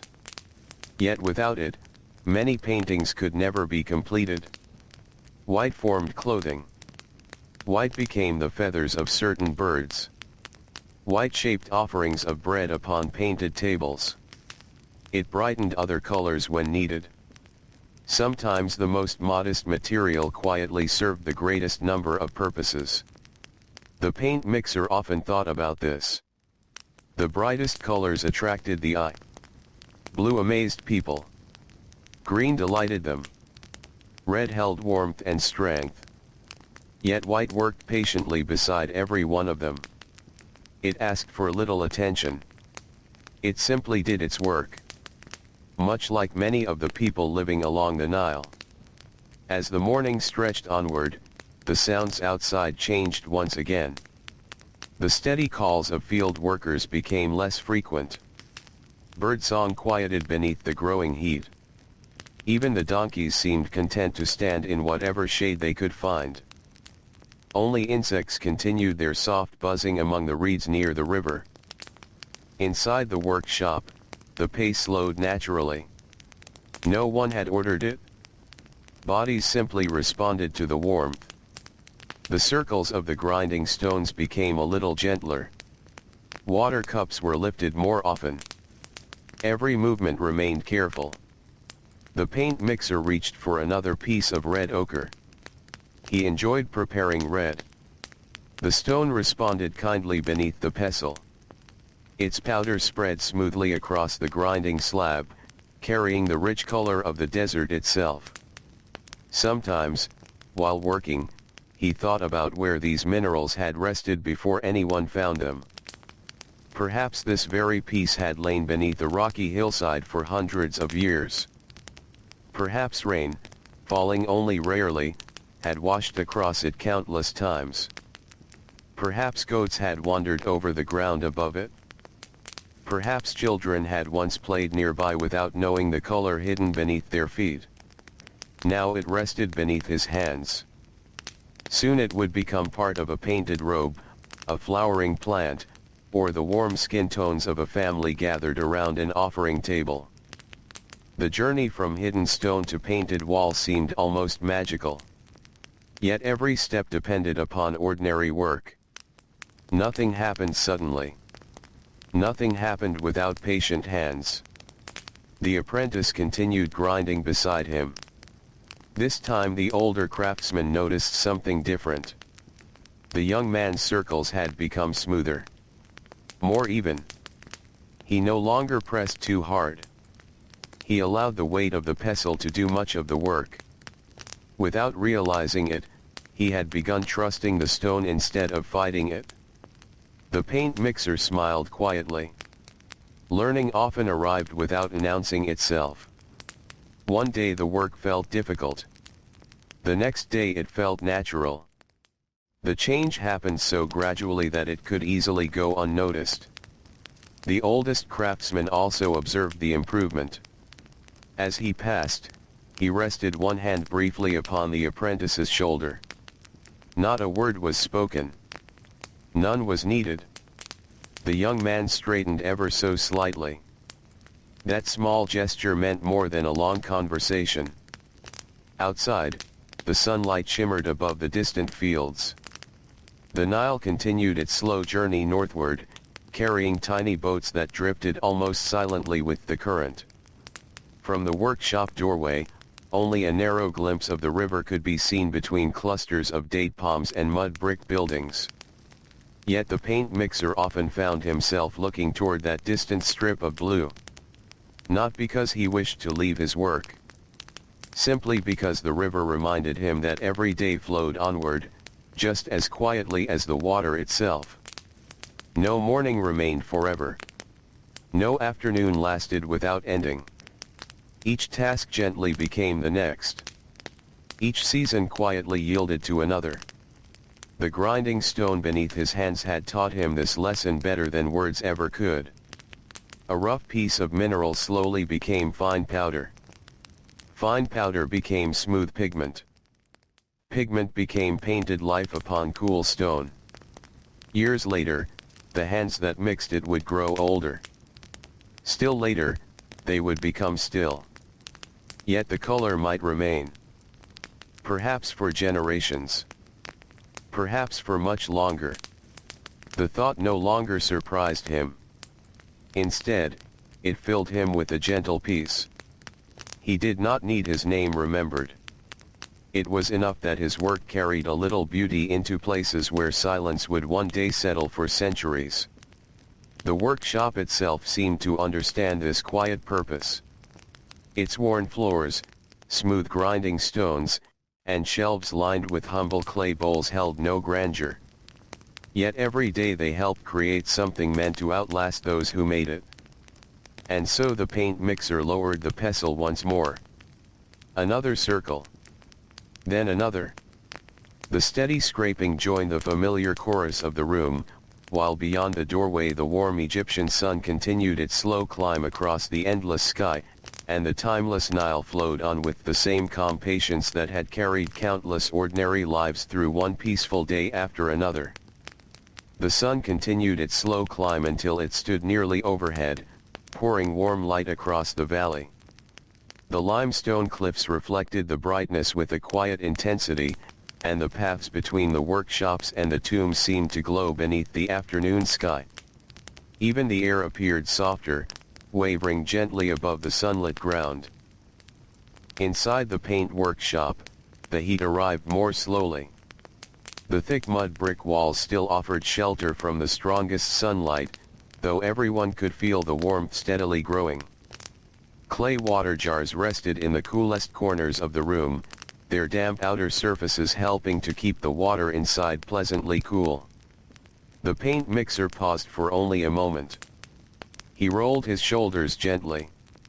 A faint stiffness had settled there during the morning, just as it did on most days.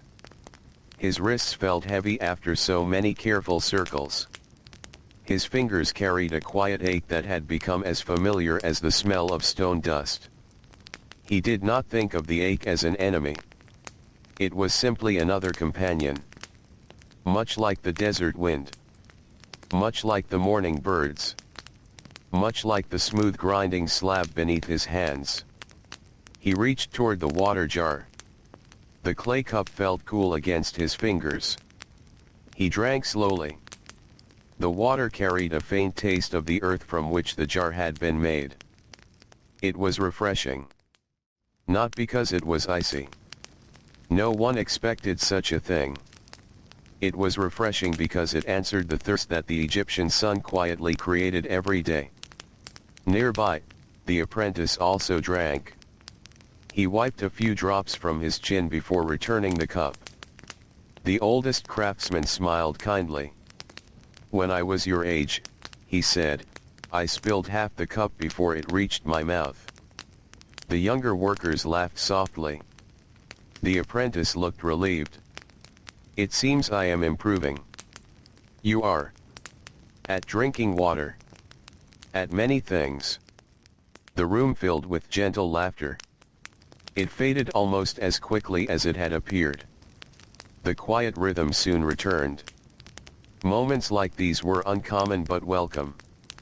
They reminded everyone that even in long hours of careful work, simple warmth existed between people who had shared countless ordinary days together. The paint mixer selected another stone from the basket. This one was darker than the others. Almost brown where the sunlight touched it. He turned it slowly in his hands. Every mineral seemed to carry its own story. Some had sharp edges worn by recent quarrying. Others had become rounded after years resting beneath loose soil. He often wondered how long each stone had waited before someone discovered it. Perhaps hundreds of years. Perhaps much longer. The earth had kept these colors hidden with remarkable patience. Now it was his task to reveal them, little by little. The first circles began again. Stone against stone. The sound blended immediately with the many others surrounding him. If someone had closed their eyes outside the doorway, they might have mistaken the workshop for a quiet stream flowing over smooth rocks. There was no single loud noise. Only many gentle sounds joining together. The paint mixer found comfort in that. He had once spent several weeks helping repair storage buildings after heavy flood waters had damaged part of the village many years earlier. There had been constant hammering. Voices calling across the worksite. Animals moving supplies. The work had been necessary. But he had missed the quiet workshop. He had missed the steady circles. He had missed the patient rhythm that never hurried anyone. This room suited his nature. The apprentice glanced toward the doorway. The light is changing. The paint mixer looked up. The bright strip of sunlight had now crossed almost halfway through the room. It is. Does it always move that way? Every day. And in winter? A little differently. The younger man thought about this. So the light teaches us too. The older craftsman smiled. If we remember to watch. The apprentice nodded thoughtfully before returning to his own work. Learning did not belong only to books or teachers. The sun taught. The river taught. Stone taught. Even silence offered lessons to those willing to listen. A short while later, two laborers entered carrying baskets lined with woven reeds. Inside were fresh pieces of limestone that had broken away while larger blocks were being shaped for another tomb chamber. The fragments were too small for building. Too useful to throw aside. Painters often used such pieces for testing colors before touching the finished walls. The laborers carefully emptied the baskets. One piece caught the paint mixer's attention. Its surface was unusually smooth. Almost polished by nature. He picked it up. Running one hand across it, he imagined the many painted lines it might soon receive. Perhaps the graceful neck of an ibis. Perhaps the curved petal of a lotus flower. Perhaps only simple color tests that would later be forgotten. Every stone accepted its purpose quietly. The laborers thanked the craftsman for a cup of water before continuing back toward the quarry. Their work under the open sun was harder in many ways. The paint mixer watched them disappear into the bright afternoon. He silently wished them a gentle breeze. His own labor demanded patience. Theirs demanded strength. Neither was easy. Across the room, the oldest craftsman finished repairing several worn brushes. Although painters usually cared for their own tools, everyone in the workshop helped whenever needed. The fine reeds that formed the brush tips had loosened after many days against rough plaster. Carefully, almost tenderly, the old man trimmed away damaged fibers and bound fresh ones with thin linen thread. His hands moved slowly. Age had reduced their speed. It had not reduced their care. The paint mixer admired him greatly. The old craftsman rarely spoke about the past. Yet his hands quietly revealed decades of experience. Every knot was secure. Every repair neat. The tools left his care ready for many more days of work. There was something deeply comforting about seeing old things continue serving faithfully.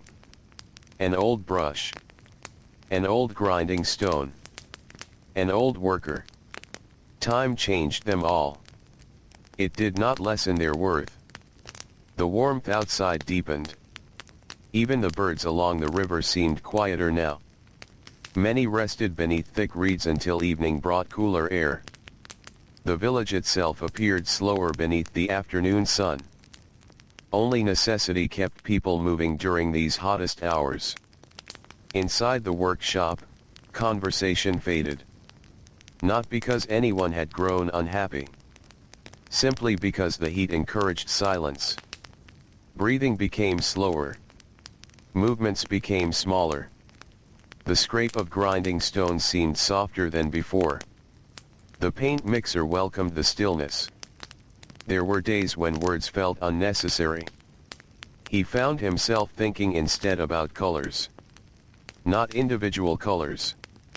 All of them together. He pictured the finished walls hidden inside the cool tomb chambers.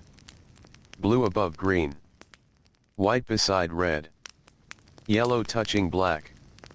None of the pigments competed with one another. Each became more beautiful because the others were nearby. He wondered whether people lived in much the same way. One person baked bread. Another shaped pottery. Another fished. Another planted barley. Another carved stone. Another mixed paint. Each life alone appeared simple. Together they formed the living picture of Egypt. He smiled at the thought. A painter mixed colors upon a wall. Life mixed people across the valley. Both required balance. A gentle breeze entered through the doorway once again. It carried a faint rustling sound from distant date palms. The leaves brushed softly against one another high above the ground. The sound reminded the paint mixer of his childhood. His father had often rested beneath those trees after long mornings in the fields. As a little boy, he would lie beside him looking upward through the leaves. Sunlight filtered between the branches in countless tiny patches. The patterns shifted whenever the breeze passed. He had thought the trees were painting the ground with moving light. Many years later, he still remembered those afternoons. Simple memories lasted longest. Not grand festivals. Not rare ceremonies. Quiet afternoons beneath familiar trees. The apprentice interrupted his thoughts. "I think this is ready." The young man held out a bowl of finely ground white pigment. The paint mixer rubbed a little between his fingers. Soft. Almost like flour. He smiled. "It is ready." The apprentice's face brightened. His satisfaction was modest, but genuine. Another small skill had quietly become his own. The paint mixer handed back the bowl. "Cover it." The young man carefully placed clean linen over the finished pigment. His movements now resembled those of the older craftsmen. Without realizing it, he had begun copying their quiet habits. Experience often spread this way. Not through commands. Through observation. Through repetition. Through peaceful days shared together. The afternoon continued unfolding at its unhurried pace. Beyond the workshop walls, the Nile flowed steadily northward, reflecting the brilliant sky in gentle ripples. Boats drifted lazily with the current, their sails hanging almost still in the warm air. Farmers paused beneath the shade of date palms to eat simple meals before returning to their fields.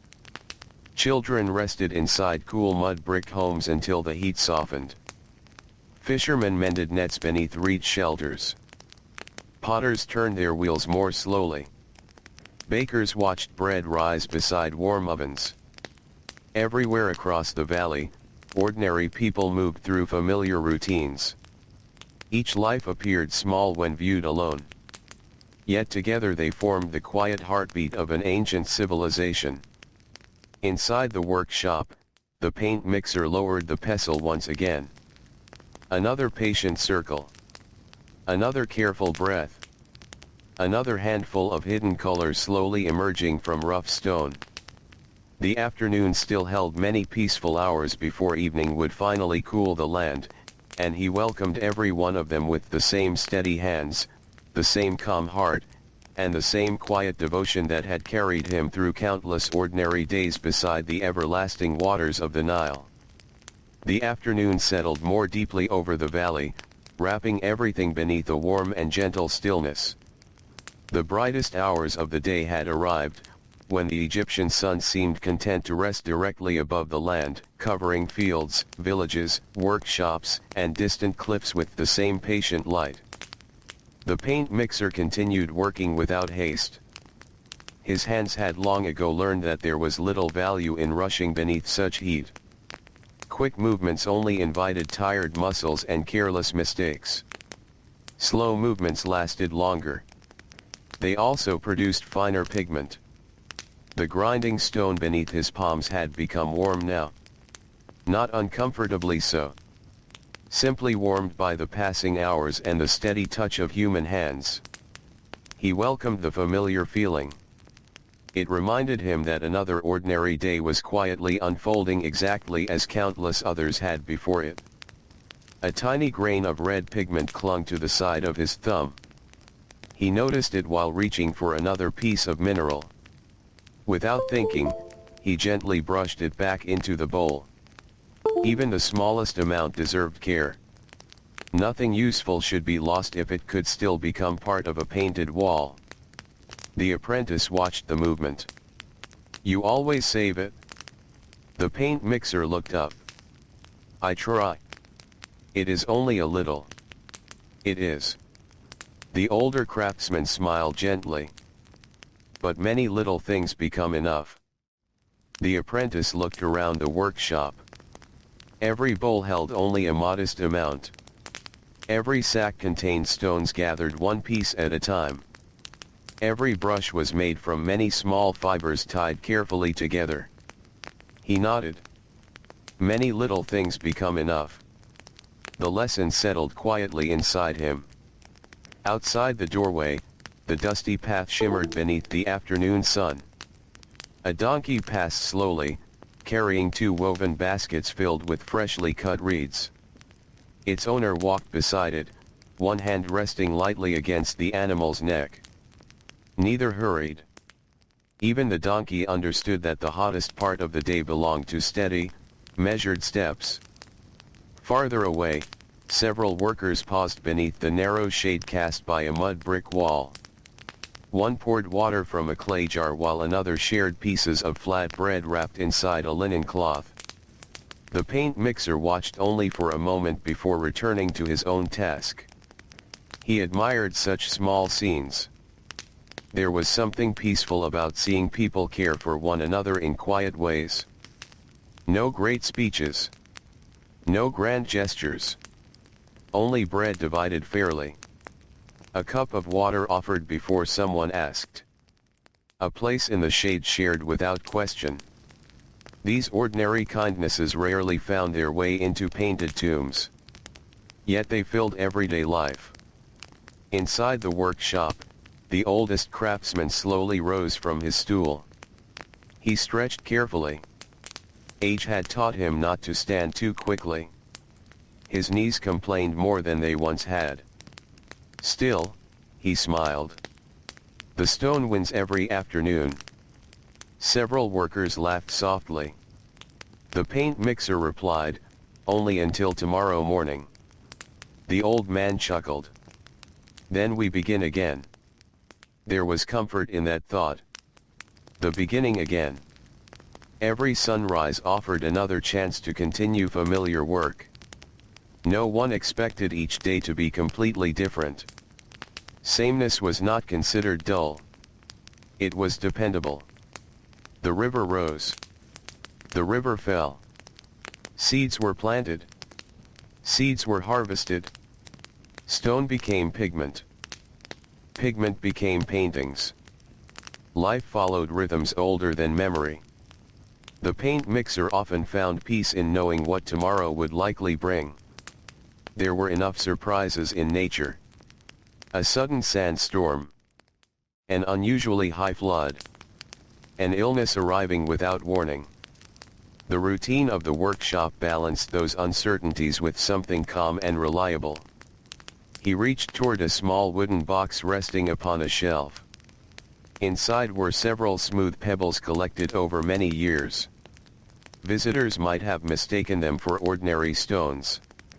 To him, each had a purpose. Some served as weights for linen covers placed over bowls. Others were useful when crushing particularly stubborn pieces of mineral before they reached the grinding slab. One pale gray pebble fit perfectly inside his palm. He had found it beside the Nile during his youth. Its surface had been polished smooth by countless years beneath flowing water. He picked it up now with quiet affection. For a brief moment, memories drifted gently through his thoughts. He remembered walking beside his father early one morning. Mist had floated above the river. The reeds had glistened with tiny drops of water. His father had paused to examine the current before beginning the day's work in the fields. The young boy, still curious about everything, had searched along the shore for interesting stones. Most were rough. One had felt unusually smooth. He had proudly carried it home. Years later, it still rested inside the workshop. The stone itself had little value. The memory held much more. He returned it carefully to the box. Nearby, one of the painters entered carrying an almost empty bowl. Only faint traces of black pigment remained along its sides. The painter set it gently upon the workbench. The outlines are nearly finished. The paint mixer nodded. Black often came first. Delicate lines shaped every figure before brighter colors filled the spaces between them. Without careful outlines, the paintings would lose their graceful balance. The painter rinsed the bowl with a little water. Dark streaks swirled briefly before disappearing into the cloudy mixture. He looked toward the shelves. Will there be more before evening? There will. Good. The painter smiled. The western wall is patient, but not forever. The two men shared a quiet laugh. Even stone walls, it seemed, could wait politely. The painter departed once more. His footsteps faded into the warm afternoon. The apprentice spoke thoughtfully. I have never seen the finished tomb. You will. Do they truly look beautiful? The paint mixer considered the question carefully. They look peaceful. Peaceful. Yes. The apprentice seemed surprised. I thought they would seem grand. They do. The older craftsman paused. But peace lasts longer than grandeur. The younger man lowered his eyes. He imagined cool stone chambers where painted birds rested forever among flowering reeds, where boats floated upon calm blue water that never rippled with storms, where families shared meals that would never end, and where gardens remained forever green. Peaceful. The word seemed exactly right. As the afternoon wore on, the workshop settled into an even quieter rhythm. Heat encouraged stillness. Voices became fewer. The scrape of stone against stone filled the spaces between thoughts. Occasionally someone shifted upon a wooden stool. Someone poured another cup of water. Someone brushed fine powder from the edge of a workbench. Small actions. Repeated every day. Never hurried. The paint mixer noticed how the apprentice had begun matching the pace of the room. On his first day, the young man had rushed every task. Now his breathing slowed naturally. His shoulders no longer tightened with effort. He allowed the work to unfold instead of forcing it. Without realizing it, he had begun moving like the others. The workshop shaped people just as surely as the grinding stones shaped pigment. Outside, a gentle breeze returned from the north. It slipped through the doorway carrying the cool scent of the Nile. The change was slight. Almost impossible to measure. Yet everyone noticed. Several workers lifted their faces toward the doorway for a brief moment. No words were spoken. The breeze itself was enough. The paint mixer closed his eyes for the span of a single breath. He pictured the river. Not as it appeared during festivals or busy market days. Instead, he imagined a quiet stretch where papyrus reeds leaned gently over calm water. A fisherman sat patiently inside a small wooden boat. His net rested neatly beside him. White birds stood motionless near the shore. Dragonflies schemed the surface without disturbing the reflections. The water moved so slowly that the sky itself seemed to drift along with it. He had visited such places many times. Whenever work allowed. Whenever family duties left a few peaceful moments. The river had always welcomed him without asking questions. Much like the workshop. Much like home. He opened his eyes. The grinding stone waited. The pigment waited. His hands resumed their familiar circles.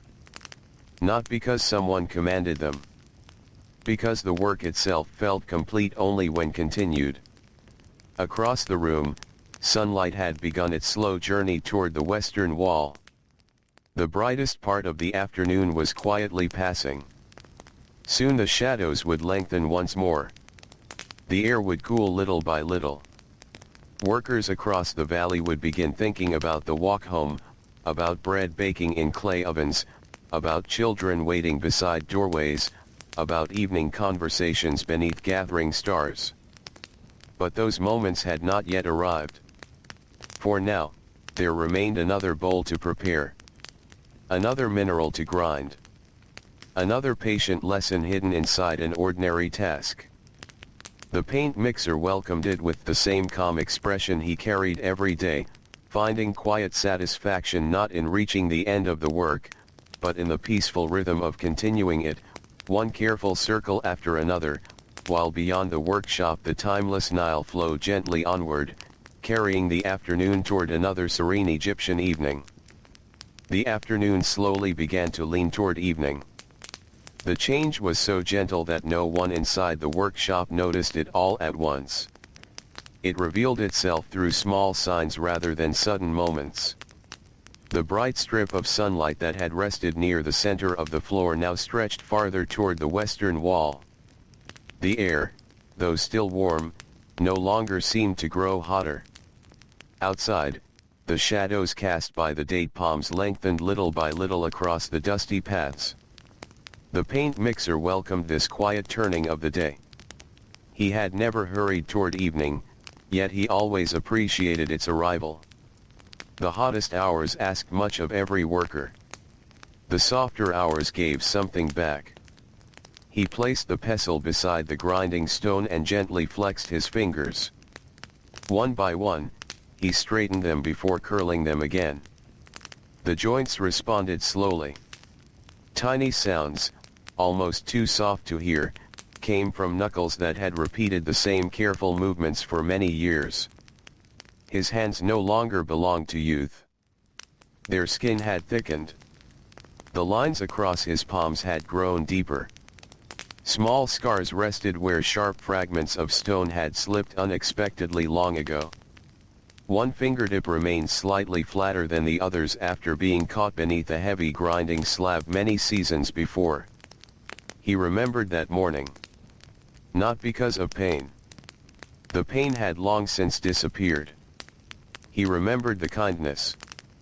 An older craftsman had quietly finished the day's work beside him while he rested outside in the shade. No one had spoken about it afterward. The favor had required no repayment. Someday another worker would need help. The kindness would simply continue.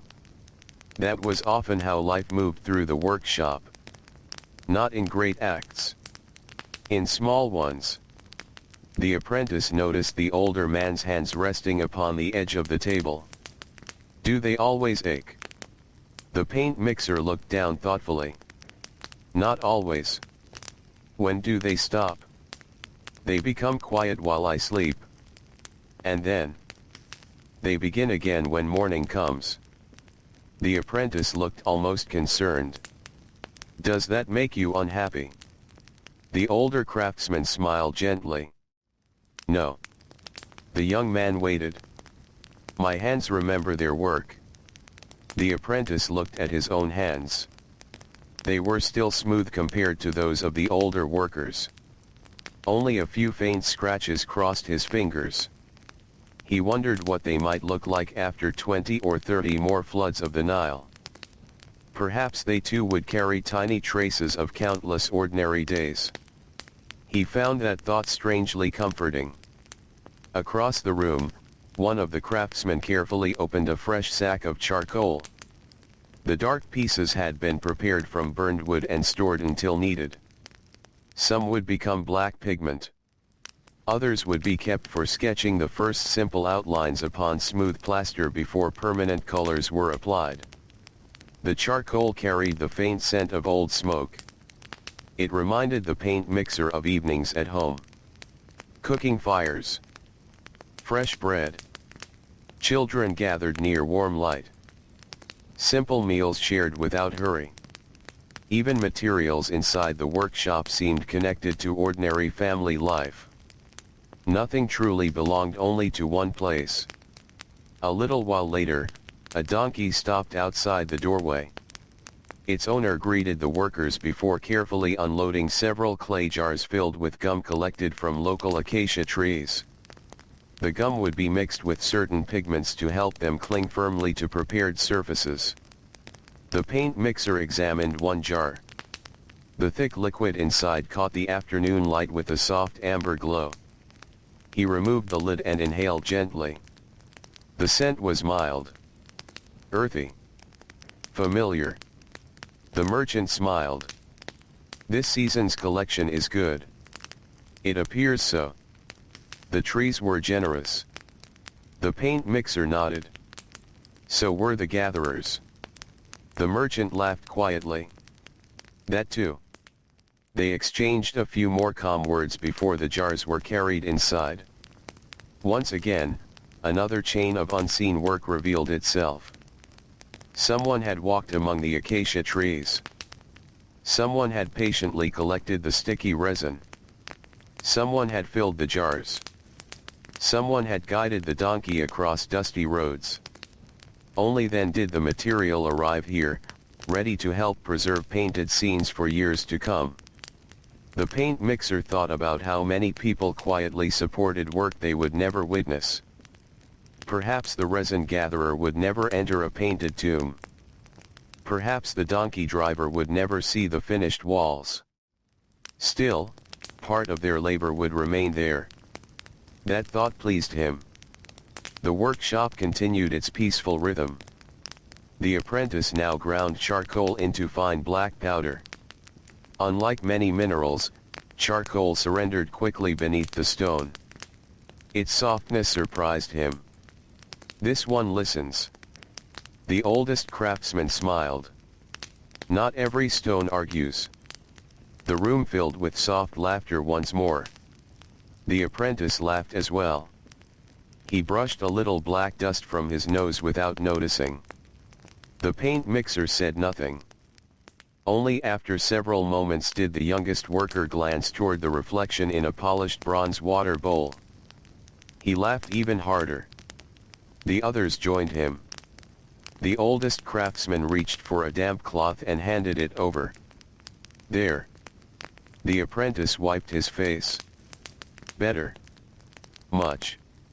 The room gradually settled into quiet again. Even these brief moments of gentle amusement never disturbed the peaceful atmosphere. They floated through the day like small birds crossing the river before disappearing into the distance. The paint mixer returned to mixing pigments. He measured water carefully. A few drops. A slow stir. Another few drops. His eyes watched the changing texture while his hands remembered the countless mixtures prepared before this one. There was comfort in familiarity. He no longer questioned each movement. Years had quietly answered those questions for him. Outside, several children passed the workshop carrying bundles of dry reeds almost as tall as themselves. Their task was important, though they approached it with the cheerful seriousness that belonged only to childhood. One little boy paused to look inside the open doorway. His eyes widened at the rows of colorful bowls. The paint mixer noticed him. Without speaking, he lifted a tiny fragment of bright blue stone from the shelf. He held it up so sunlight caught its surface. The child's face brightened immediately. For just a moment, the blue seemed brighter than the afternoon sky. The little boy smiled broadly before hurrying after the others. The paint mixer placed the stone back upon the shelf. The apprentice had watched the exchange. "You made him happy." I reminded him to wonder. The younger man thought quietly about those words. There had been a time, not many years ago, when every color inside the workshop had amazed him. Now they had begun to seem ordinary. Perhaps he should remember to look again with younger eyes. The afternoon breeze strengthened slightly. It carried the smell of warm earth after irrigation. Somewhere beyond the village, farmers had opened channels to guide fresh river water toward thirsty fields. The scent drifted gently through the valley. The paint mixer breathed deeply. He could almost picture the water spreading slowly between rows of barley. The earth drinking quietly. The fields preparing another harvest many months away. Everything required patience. Seeds. Stone. Children. Craftsmen. Even rivers. Nothing worthwhile hurried itself. One of the painters returned carrying a small limestone fragment covered with practice sketches. Several birds. A pair of lotus blossoms. The outline of a fishing boat. The painter set it beside the paint mixer. "What do you think of the green?" The older craftsman examined the tiny reeds painted near the water. The color remained soft and natural. Neither too bright nor too dark. "It looks alive." The painter smiled. "That is what I hoped." He gathered another bowl before returning to the tomb. The apprentice watched him disappear once more. "So many colors. So many stories," the paint mixer replied. "And every story begins here." The younger man looked around the humble workshop. The worn grinding stones. The clay bowls. The dusty shelves. The patched roof. It seemed almost impossible that such an ordinary place helped create walls of remarkable beauty. Yet perhaps that was true of many things. Great harvests began with tiny seeds. Strong houses began with handfuls of mud. Fine linen began with slender flax plants. Beautiful paintings began in quiet rooms filled with patient workers. The thought stayed with him as he resumed his work. The sunlight slowly softened. The harsh brightness of midday gave way to the warmer tones of late afternoon. The colors upon the shelves appeared richer now. Red seemed deeper. Yellow glowed gently. Blue reflected the changing sky outside. The paint mixer noticed these small transformations every evening. Light itself became another artist. Without touching the pigments, it changed the way they appeared. The workshop grew calmer still. Many bowls had already been prepared. Many had already been carried away. The day's labor slowly approached its natural resting place. No bell announced the coming evening. No voice declared that work would soon end.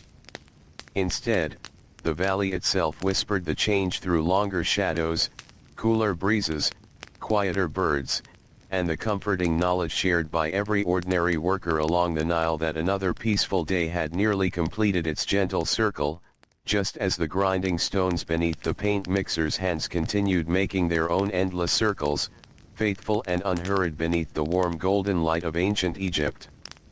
The golden light of late afternoon settled softly across the valley, changing almost everything without changing anything at all.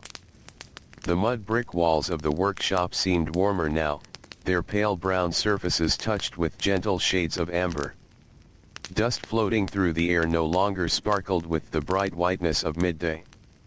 Instead, each tiny grain drifted through beams of honey-colored light before quietly settling upon shelves, bowls, and worn wooden benches. The paint mixer noticed these changes as naturally as he noticed his own breathing. He did not stop to admire them. He simply lived among them. The day's rhythm continued. A bowl of fresh red pigment rested beside him, covered with clean linen. Another bowl waited to receive white gypsum. Several empty clay vessels stood patiently along the shelf, their smooth rims catching the last strong sunlight entering through the doorway. Nothing inside the workshop appeared hurried. Nothing appeared unfinished. Everything simply waited for its proper moment. He had always liked that about his work. Every task arrived in its own time. No color asked to be prepared before it was needed. No painter demanded tomorrow's pigment today. The work moved forward like the Nile itself. Steady. Dependable. Never rushing. The apprentice carefully brushed the grinding slab clean with a bundle of dried reeds. Fine white dust gathered into a small pile. He collected it gently and poured it into a waiting bowl. The paint mixer watched with quiet approval. Only a few weeks earlier, the young man might have brushed the powder carelessly onto the floor. Now every grain mattered. Learning often revealed itself through small habits. The oldest craftsman walked slowly across the room carrying a stack of clean linen cloths. His steps were measured. Not because he wished them to be. Because time had taught his legs to move carefully. He folded one cloth over each finished bowl. His fingers worked with remarkable precision despite their age. The paint mixer had often wondered how many thousands of times those hands had repeated this simple task. Perhaps even the old man no longer knew. Some actions had become part of his life long before memory began counting. As the last cloth settled gently over a bowl of blue pigment, the old craftsman paused. He looked toward the doorway where the afternoon light stretched across the floor. The shadows are longer today. The paint mixer smiled. They always are. The old man chuckled softly. I know. He rested one hand against the door frame. They simply remind me. Of what? That another day has been kind enough to visit. For a little while no one spoke. The words settled quietly inside the room. The apprentice looked toward the growing shadows. He had spent most of his young life wishing days would pass more quickly. He looked forward to festivals. To market days. To harvest celebrations. To becoming older. Yet here, among craftsmen whose hair had begun turning gray, he was slowly learning another way of seeing time. A day was not something to hurry through. It was something to walk beside. Outside, a small flock of white birds lifted from the reeds near the river. They circled together before gliding toward quieter water farther downstream. The apprentice noticed them through the open doorway. They fly so easily. The paint mixer followed his gaze. They have practiced every day. The younger man smiled. So have we. Yes. The answer came with gentle warmth. So have we. The workshop itself seemed to smile in silence. Its worn stones. Its polished pestles. Its familiar shelves. All of them quietly carried the memory of endless practice. There were no shortcuts hidden inside these walls. Only patient repetition. Again and again. Until careful work became as natural as breathing. A little later, one of the quarry workers stopped by before returning home. His linen clothing carried pale limestone dust from shoulders to sandals. His face showed the honest weariness of someone who had spent the day beneath open skies. He carried a small wrapped bundle. My wife baked extra bread. The workshop grew still. He placed the bundle upon the workbench. She said no one should finish the day hungry. The oldest craftsman smiled deeply. Then we must thank her tomorrow. The quarry worker nodded. There is no need. There is always need for thanks. He laughed softly before beginning the walk back toward his village. The paint mixer carefully unfolded the linen. Inside rested several round loaves, still carrying a little warmth from the oven. The smell filled the room. Fresh barley. Wood smoke. A faint sweetness from sesame seeds scattered across the tops. Without ceremony, the bread was divided. No one counted the pieces. No one measured fairness. Hands simply reached. Each worker accepted enough. The apprentice hesitated before taking his portion. The paint mixer noticed. Eat. But it is not mine. It belongs to everyone now. The young man nodded. He accepted the bread with quiet gratitude. The first bite tasted especially good after so many hours of steady work. No feast could have seemed more welcome. They ate slowly. Not speaking much. Only listening to the peaceful sounds drifting in from outside. The distant voices of families.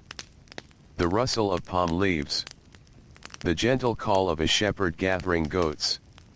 The faint splash of an oar somewhere upon the Nile.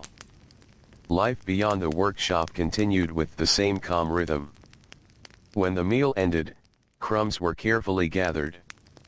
Even these small pieces would later feed birds or animals. Nothing useful disappeared without purpose. The paint mixer poured one final cup of water. He rinsed his hands. Thin streams of pale color swirled briefly across the bottom of the clay basin before fading away. The stains upon his skin remained. A touch of red near one finger. A hint of blue beneath another nail. A soft yellow resting across the edge of his thumb. His daughter would probably notice them again this evening. She always did. He found himself smiling at the thought. Children often observed what adults forgot to see. They noticed colors. Clouds. Interesting stones. The shape of leaves. The songs of unfamiliar birds. Perhaps that was why spending time with children made the world seem new again. The apprentice quietly asked, "Did your children ever come here?" The paint mixer nodded. When they were very small. What did they think? They believed the bowls were filled with pieces of the sky. The younger man laughed gently. And now? Now they know better. The older craftsman paused. Or perhaps they knew better before. The apprentice considered that. Maybe the sky truly did live inside the blue pigment, in its own quiet way. Maybe sunlight rested inside the yellow. Maybe the rich desert earth lived forever inside the red. Perhaps children simply gave different names to truths adults had forgotten how to describe. The afternoon breeze freshened once more. It carried cooler air now, the kind that quietly promised evening would soon arrive. Workers throughout the valley began finishing their own tasks. Farmers washed mud from their feet beside irrigation channels. Potters covered unfinished clay to keep it moist until morning. Boatmen tied ropes securely before leaving the riverbank. Bakers removed the final loaves from warm ovens. Mothers called children home before darkness settled across the fields. Everywhere, another ordinary day slowly folded itself toward rest. Inside the workshop, the paint mixer inspected the shelves one final time. The bowls stood neatly arranged. The tools had been cleaned. Grinding stones rested silently after their long hours of service. Everything appeared ready for tomorrow. He appreciated leaving the room in order. Morning always felt gentler when evening had ended well. He brushed a little remaining dust from the edge of the workbench. The movement was almost unnecessary. Still, he did it. Care belonged even to small endings. The apprentice watched. You always leave it clean. The paint mixer looked around the workshop. It welcomes us back that way. The younger man smiled. I never thought about that. You will. The sun had now lowered enough that warm orange light entered through the doorway. The colors upon the shelves seemed almost alive beneath its glow. The blue resembled the river beneath a peaceful evening sky. The green recalled fresh reeds along quiet banks. The red echoed the distant desert cliffs catching the final sunlight. The yellow held the warmth of ripe grain waiting for harvest. For a long moment the paint mixer simply looked at them. Tomorrow they would become birds, flowers, boats, gardens, robes, baskets, fields, and faces upon cool stone walls. Tonight they rested. Just as the craftsmen would soon rest. The workshop slowly emptied. One worker lifted a water jar. Another gathered folded linen. The oldest craftsman paused at the doorway, looking back into the quiet room one last time before leaving. The paint mixer followed a few steps behind. He gently closed the wooden door. Not with a loud sound. Only enough for it to settle into place. Inside, the colors waited peacefully in the gathering darkness. Outside, the evening breeze welcomed the workers home, carrying with it the comforting sense of baking bread, fresh river water, warm earth, and wood smoke, while beyond the village the timeless Nile reflected the first golden hints of sunset, flowing onward with the same gentle patience that had watched over countless ordinary evenings just like this one. The wooden door of the workshop rested quietly behind the paint mixer, its rough surface still warm from the afternoon sun. Inside, the bowls of carefully prepared pigment waited beneath their linen coverings. The grinding stones stood silent after another long day, and the floating dust, disturbed only moments before by steady hands, slowly settled onto the shelves in the growing stillness. Nothing inside the room seemed lonely. It simply rested. The paint mixer stepped onto the narrow path that led away from the workshop and toward the village. The air had changed. The heavy warmth of afternoon had softened into something gentler. A cool breath from the north wandered through the valley, carrying the scent of fresh water from the Nile. It touched his face lightly before slipping past him toward the western cliffs. He breathed deeply. The first cool breeze of evening always felt like a quiet reward after hours spent among stone and dust. Other workers emerged from nearby workshops at nearly the same time. Stonecutters brushed pale limestone powder from their linen kilts. Carpenters carried wooden tools across their shoulders. Basket weavers tucked unfinished reeds beneath one arm to continue their work at home. Potters walked carefully, mindful of freshly shaped vessels drying near their kilns. Each person moved at an easy pace. No one raced toward the village. The day had already taught everyone enough about patience. The road itself seemed calmer than it had been that morning. Fresh footprints pressed gently into the soft dust. Donkeys walked with slow, tired steps, their baskets much lighter now after delivering supplies throughout the day. One animal paused beside a shallow trough where clear water reflected the evening sky. Its owner rested a gentle hand upon its neck while it drank. The paint mixer smiled. Even hard-working animals deserved quiet moments. As he continued walking, he passed a group of young boys gathering fallen palm fronds. The dried leaves would become fuel for cooking fires. Their work was not difficult, but it required careful eyes. One boy proudly carried a bundle nearly as tall as himself. Another laughed when a loose frond slipped from the pile and drifted back to the ground. The oldest of the boys patiently picked it up again without complaint. The paint mixer remembered gathering the same fronds when he was their age. He had walked these very paths carrying awkward bundles that seemed impossibly heavy at the time. Now the memory felt light. Time had quietly softened the effort while leaving the warmth behind. A little farther along the road, an elderly shepherd guided a small flock of goats towards simple stone enclosures. The animals moved almost lazily, stopping now and then to nibble at dry shrubs growing beside the path. The shepherd greeted the paint mixer with a small nod. They had known each other for many years. Not closely. Just enough to exchange quiet kindness whenever their paths crossed. "Good evening. And to you. The breeze is welcome." "It certainly is." That was all. The conversation needed nothing more. Sometimes the gentlest words carried the greatest comfort. The path curved slightly as it approached a small rise overlooking part of the Nile. The paint mixer often slowed his steps here. Not because the climb was difficult. Because the view always invited a few peaceful moments. The river stretched through the valley like polished bronze beneath the lowering sun. Its surface reflected shades of gold, soft blue, and gentle amber.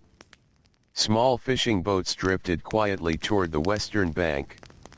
Some moved with the current. Others were guided by careful hands holding long wooden poles against the shallow riverbed. The water made almost no sound from this distance. Only a faint shimmer reached his ears whenever the breeze shifted. He stood quietly for a moment. The river had changed very little since his childhood. Floods came. Floods went. Boats grew old and were replaced. Children became parents. Parents became grandparents. Yet the Nile continued its patient journey. Its calm presence comforted everyone who lived beside it. No matter how difficult a season became, the river returned. He resumed walking. Near the edge of the village, smoke curled upward from dozens of cooking fires. The evening meal had begun. The familiar scents welcomed every returning worker. Fresh bread. Roasted onions. Beans simmering gently inside clay pots. The rich aroma of lentils flavored with herbs. A faint sweetness drifted from dates warming beside the fire. These smells blended together until they became the scent of home itself. Women worked calmly beside outdoor ovens. Some turned flat rounds of dough upon warm stones. Others stirred simple stews with smooth wooden spoons polished by years of use. Children carried small bundles of kindling from one household to another. Neighbors exchanged ingredients without ceremony. A handful of herbs. A little flour. Several onions. Tomorrow the kindness would quietly travel in another direction. Sharing had become part of village life, as natural as sunrise. The paint mixer noticed an elderly widow sitting beside her doorway, slowly weaving a small reed mat. Her eyesight had weakened over the years, yet her fingers still remembered the pattern. She smiled as he passed. You worked with blue today. He looked at his hands and laughed softly. It seems I did. I can always tell. Your eyes are still sharper than mine. She smiled again. My hands are not. The paint mixer gently admired the nearly finished mat. The weaving remained neat despite her age. It is beautiful. She shrugged modestly. It will keep someone's feet from the cold floor. Sometimes usefulness was the highest form of beauty. He continued home.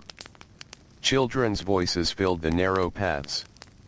A little girl carried a clay doll wrapped in scraps of linen. Two brothers rolled a smooth wooden wheel with long sticks, laughing each time it tipped sideways. Nearby, several younger children traced simple shapes into the dust using thin reeds. One carefully drew a bird. Another attempted a boat. The lines were uneven. The proportions imperfect. Yet each child smiled proudly. Perhaps one would someday become a painter. Perhaps another would build boats. Perhaps one would farm the rich fields along the Nile. No one could know. The village welcomed every possibility. As the paint mixer approached his home, his daughter spotted him before he reached the doorway. She hurried across the small yard, stopping only when she reached his side. Without saying anything, she reached for his hand. She examined it carefully. There is more yellow today. There is. And a little black. Only a little. She traced the edge of his thumb with one small finger. It looks like sunlight. He looked at the stain. Perhaps it did. He had never thought of it that way. Children often discovered poetry where adults simply saw work. She smiled. I told Mother you would have new colors. Were you right? I am always right about colors. He laughed quietly. I believe you are. Together they entered the house. Inside, the room glowed softly beneath the warm light of a small clay lamp. His wife placed fresh bread upon a woven mat. Steam rose gently from a clay pot filled with lentils and onions. His son was carefully mending the handle of a wooden hoe using fresh cord twisted from flax fibers. The boy looked up. The carpenter said I tied the knot well today. The paint mixer nodded with quiet pride. Then you must have been patient. He said the same thing. His father smiled. Good craftsmen often agree. The evening meal began without hurry. Bread was broken and shared. Bowls were passed from hand to hand. The conversation drifted gently through the events of the day. His wife spoke of meeting a neighbor at the well. His son described helping smooth a rough wooden handle until it fit comfortably inside a worker's palm. His daughter announced that she had found a feather beside the river. It was white. Very white. Like your paint. The paint mixer smiled. Perhaps. She reached beside her sleeping mat and proudly brought the feather for everyone to see. It was small. Simple. Perfectly ordinary. Yet she held it as though it were a treasure. He understood. Long ago, he too had treasured smooth stones found beside the Nile. Children naturally gathered small wonders. After the meal, the family stepped outside. The sun had nearly disappeared behind the western hills. The sky glowed with deep shades of orange, rose, and soft purple. Palm trees stood as dark silhouettes against the fading light. A few birds crossed the horizon, returning to quiet places among the reeds before night settled over the valley. The paint mixer sat upon a low wooden stool beside the doorway. His daughter leaned comfortably against his shoulder. His son quietly sharpened a small wooden peg that would be needed tomorrow. His wife folded clean linen while watching the last light slowly disappear.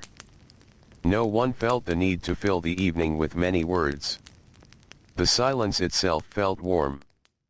It was the silence of people who had worked honestly through another ordinary day. Above them, the first stars began to appear, one by one, over the peaceful land of Egypt. The Nile reflected those early lights just as it had for countless generations before, and the paint mixer rested his tired hands upon his knees, content to let the cool evening breeze pass gently over skin still carrying faint traces of red, yellow, blue, and black, small reminders of another quiet day spent turning rough stone into colors that would outlive the hands that had so patiently prepared them. The evening grew quieter with every passing moment. The last glow of the sun slipped gently behind the western hills, leaving only a soft ribbon of fading color above the desert. One by one, the sounds of the village settled into silence. The voices of children became whispers before disappearing into their homes. Cooking fires burned lower. Clay lamps glowed softly behind woven doorways. Somewhere beyond the village, a donkey gave one final tired call before becoming still for the night. The paint mixer remained seated outside his home for a little while longer. His hands rested comfortably upon his knees. The faint colors beneath his fingernails had become difficult to see beneath the gentle light of evening, yet he knew they were still there. Tiny traces of blue from the morning sky, warm yellow from sun-colored earth, soft green from stones that once rested beneath quiet hills, deep red from ancient desert soil, and black from charcoal patiently ground into powder. Tomorrow, new colors would take their place. The work would begin again. Not because anyone demanded it. Because that was simply the gentle rhythm of life. Inside the house, the small clay lamp flickered peacefully. His wife finished folding the last piece of linen before placing it carefully upon a wooden shelf. His son laid aside the repaired tool that would be carried into the fields with the first light of dawn. His daughter, already growing sleepy, curled beneath a woven blanket while still holding the small white feather she had found beside the Nile. The paint mixer smiled as he watched her drift toward sleep. Children carried simple treasures with great care. Adults often carried memories in much the same way. After a little while, he rose slowly. His knees reminded him of another day completed. His shoulders carried the pleasant heaviness that follows honest work. He stepped quietly inside, lowering the woven door covering behind him. The room felt peaceful. The lamp cast warm circles of light upon the mud brick walls. Simple baskets rested neatly beside clay jars. Fresh bread remained wrapped beneath clean linen for tomorrow's morning meal. Nothing was grand.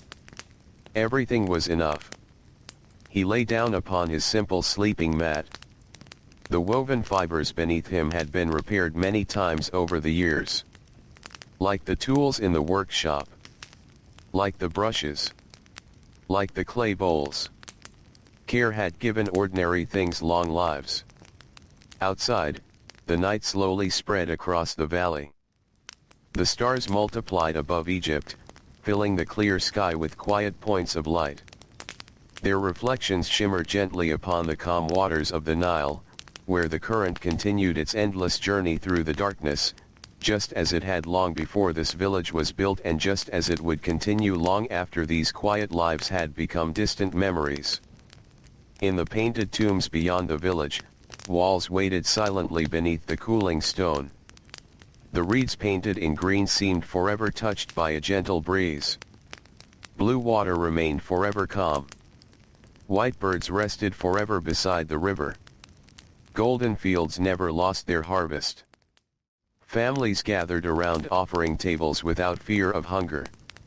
Every careful line owed something to patient hands that would never be remembered by name. Among those quiet hands were the hands of the paint mixer. He had not carved great monuments. He had not ruled kingdoms. He had not commanded armies or written royal decrees. His life had unfolded through ordinary mornings, steady afternoons, and peaceful evenings. He had turned rough stone into gentle color. Again. and again, and again. The rhythm of his work had become the rhythm of his life. There was a quiet beauty in that. History often remembers kings, queens, and mighty temples. Yet civilizations are carried forward by countless ordinary people whose names disappear while their work quietly remains. The farmer who watched the flood waters rise. The baker who greeted the dawn before anyone else. The fisherman waiting patiently upon calm water. The potter shaping wet clay beneath careful fingers. The scribe bending over fresh papyrus. The servant sweeping cool stone floors before sunrise. The linen weaver working beside an open doorway. The child gathering fallen reeds. The old woman weaving mats in the evening shade. The quarry worker carrying heavy limestone beneath the sun. And the patient paint mixer, whose careful circles upon a worn grinding stone helped fill silent chambers with gardens, birds, rivers, and peaceful days that would endure for centuries. Their lives were rarely hurried. Their joys were often simple. Their burdens were shared quietly. Their days rose with the light and ended beneath familiar stars. Each ordinary morning blended gently into another. Each evening welcomed rest. The Nile flowed beside them all, asking for nothing more than patience. As the village settled fully into sleep, even the breeze seemed to soften. Palm leaves rustled only faintly. Water lapped gently against quiet banks. Somewhere far away, a night bird called once before silence returned. The workshop, now dark and still, held its rows of covered bowls beneath the cool night air. The pigments rested peacefully until another sunrise. The grinding stones waited. The brushes waited. The unfinished colors waited. Morning would come. It always did. But for now, nothing asked to be finished. Nothing asked to be hurried. The valley rested beneath a sky filled with ancient stars. The river flowed without effort. The warm earth slowly released the day's heat into the cool night air. And in a quiet home beside the timeless Nile, the paint mixer slept deeply, his tired hands finally still after another gentle day of turning hidden stones into enduring beauty.